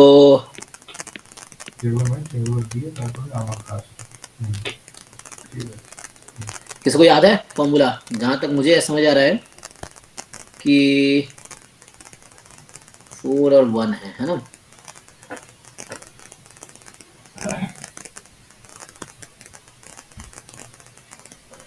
एक्चुअली ये इस फॉर्म का है, इसका फॉर्मूला मुझे देखना पड़ेगा। xn जो है लैम्डा xn-1 + 1 - लैम्डा xn-2, तो इसका डायरेक्ट फॉर्मूला होता है, मतलब हम प्रूफ भी कर सकते हैं, लेकिन एग्जाम में प्रूफ करना टाइम टेकिंग प्रोसेस होगा। सो इसका डायरेक्ट कोई फॉर्मूला है। एग्जाम्पल को मैं बता रहा हूँ, ax1 + bx2 अपॉन समथिंग है, लाइक a + b बोल दो, ऐसा कुछ फॉर्मूला है। अब ये a b क्या है ढूंढना पड़ेगा, ये फॉर्मूला है। आप प्रूफ कैसे करेंगे? प्रूफ भी कर सकते हैं आप, इसको ओपन करो, फिर ऐड करो, फिर सब्ट्रैक्ट करो, ऐसे करके कुछ। जब तुम इसका प्रूफ देखे होगे तुम लोग, हाउ टू प्रूव। सर ऐसे x1 + 4x2 / 5 करने पे 1.8 आंसर आता है। अच्छा, तो यही होगा फिर, एक मिनट। तो इसका जो आएगा x1 + 4x2/5, अच्छा इससे मैच कर रहा है ना। हाँ, तो इसका ये आएगा, इनफैक्ट इसका इन जनरल फॉर्मूला होता है, जहां तक मुझे समझ आ रहा है इसका भी इन जनरल, तो इसका हो सकता है x1 + lambda x2 upon 1 + lambda, ये फॉर्मूला होगा। एक बार इसको चेक करना पड़ेगा, ऑनलाइन आप चेक कर सकते हो, गूगल कर सकते हो, उसको मिल जाएगा, फिर बुक में मिल जाएगा। तो मैं अभी श्योर नहीं हूँ, यही होगा। तो सर इसका मतलब किससे सर्च करूँ? वो देखना, मैं चेक कर लूंगा, कोई नहीं, मुझे कुछ टाइम दो थोड़ा, अच्छा मैं ठीक चेक है। कर सकता हूँ। तो आप खुद भी ट्राई कर सकते हो, बुक में प्रूफ कर सकते हो, प्रूफ भी इसको किया जा सकता है। आप इसका प्रूफ देखो, बुक में मिल जाएगा, इसके पैटर्न पे आप इसको प्रूफ भी कर सकते हो, कैसे आएगा लिमिट। ठीक है ना, तो ये अभी यूज कर लो, बट इसको मैं चेक वर्क कर लूंगा, पर मैं याद चेक करके क्लास में बता दूंगा। तो ये इससे आ जाएगा, ठीक है। तो दिस इज आंसर, ओके। अब बाकी डाउट हो गया ना खत्म, किसी का बचा है? सर बस एक क्वेश्चन मैंने भेजा अभी है। अच्छा एक मिनट, हाँ एंड में, ओके ओके, हाँ एकता क्या है इधर, ओके हाँ क्या है आपके ये यार, एक बढ़िया ये भेजे हुए हैं। क्या आपने ये भेजा है क्या, नॉर्मल 0 1 वाला? ठीक है, तो क्या है इसमें जो पूछ रहा है वो क्लियर नहीं, लाइक ये एक्सपेक्टेशन पूछना चाह रहा है तो 0 होगा, बट इसके ऑप्शंस का दूर दूर तक उसे लेना देना नहीं है। हाँ, y जो है वो x बार है प्लस w है, और w नॉर्मल 0 सिग्मा स्क्वायर है। एक्सपेक्टेशन ऑफ x + y, नहीं ये कंडीशनल रहा होगा कुछ, तो यहाँ इसने कुछ गलती की है। इनकम्प्लीट सा लग रहा है क्वेश्चन। हाँ, ये क्वेश्चन इनकम्प्लीट है, कुछ कंडीशनल रहा होगा, may be x given x + y = ऐसा कुछ होगा। ये कुछ ऐसा हो सकता है, x गिवन x + y = ये y क्यों दे, या x गिवन, अच्छा ये होगा एक्चुअली, ओके ओके। ये आई थिंक क्वेश्चन ऐसा है, बीच में प्लस आ गया, ये आप चेक कीजिए, ये होगा e of x given y = y, इससे देखिए, इससे आ जाएगा x गिवन y। हाँ जी, उससे पहले जो क्वेश्चन है इसके ऊपर, हाँ जी, इसमें क्या है आपका कि ये कह रहा है कि Z1 Z2 जो है, पहला ऑप्शन जो लिखा है Z1 comma Z2 IID normal 01 है, ठीक है। और दूसरा जो है ABCDE are constant such that you are given। अच्छा मैं बता रखा है ये ABCD कांस्टेंट है इस तरह से, not both EF are zero, तो मतलब EF में से दोनों जीरो नहीं है, कोई एक नॉन जीरो होगा। और Y हमें दे रखा है A plus BZ1 plus CZ2 and X है D plus EZ1 plus FZ2। तो क्या पूछ रहा है, expectation of Y given X।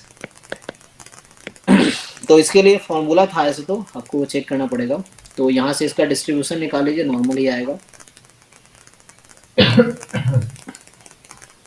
Sir वो expectation of y given x is equal to mu y plus rho sigma y upon sigma x x minus mu x, यही वाला formula ना? जी जी जी जी जी। Sir इससे आया नहीं था लेकिन मैच नहीं हुआ आंसर।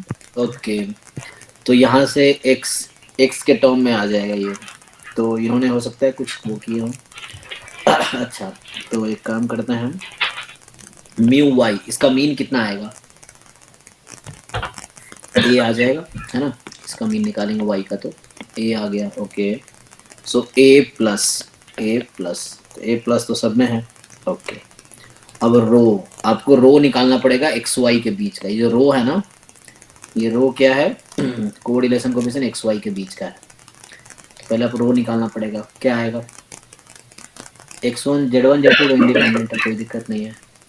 अब मतलब जो भी आएगा आ जाएगा आंसर, पर ठीक से कैलकुलेशन कीजिए, नहीं तो फिर उसका ऑप्शन में होगा, तो बट इससे आ जाएगा। रो आपको निकालना पड़ेगा कोरिलेशन कोएफिशिएंट, तो covariance between x y upon root under variance x variance y, उससे करना पड़ेगा। तो ये रो आ जाएगा, फिर सिग्मा एक्स का वेरिएंस निकालिए, क्या आएगा। इसका डिस्ट्रीब्यूशन लिख लीजिए पहले, और फिर उससे कैलकुलेशन करके देखिए। तो अप्रोच तो आपको पता ही है, हो सकता है आंसर में है ना मिस्टेक हो, बट आ जाएगा इससे, जो आंसर आएगा वही सही है एक्चुअली। ठीक है सर। हाँ, तो मुझे लगता है अभी हम स्टॉप करेंगे। सयानी का कोई क्वेश्चन रहेगा, चलो बता देता हूँ, तुम्हारा एक क्वेश्चन बता देता हूँ। कोई कौन सा बताना है, बताओ। अभी है हाँ जी सयानी, मैंने भी आपको तो भेजे हैं। एक मिनट, मुझे नाम नहीं दिख रहा, क्या नाम है आपका। अभिषेक। अभिषेक, अच्छा एक मिनट, तो आपने क्वेश्चन तो भेजा होंगे। ओके, तो इसको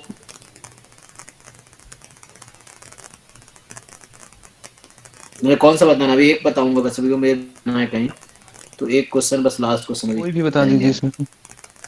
अच्छा ठीक है, तो इसमें क्या करते हैं, इसमें से एक्सरसाइज के क्वेश्चन।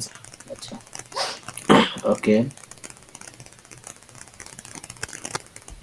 लगता नहीं ये सब सब्जेक्टिव क्वेश्चन हालांकि है, लेकिन ठीक है, इस तरह से ऑब्जेक्टिव फ्रेम करते हैं वो लोग।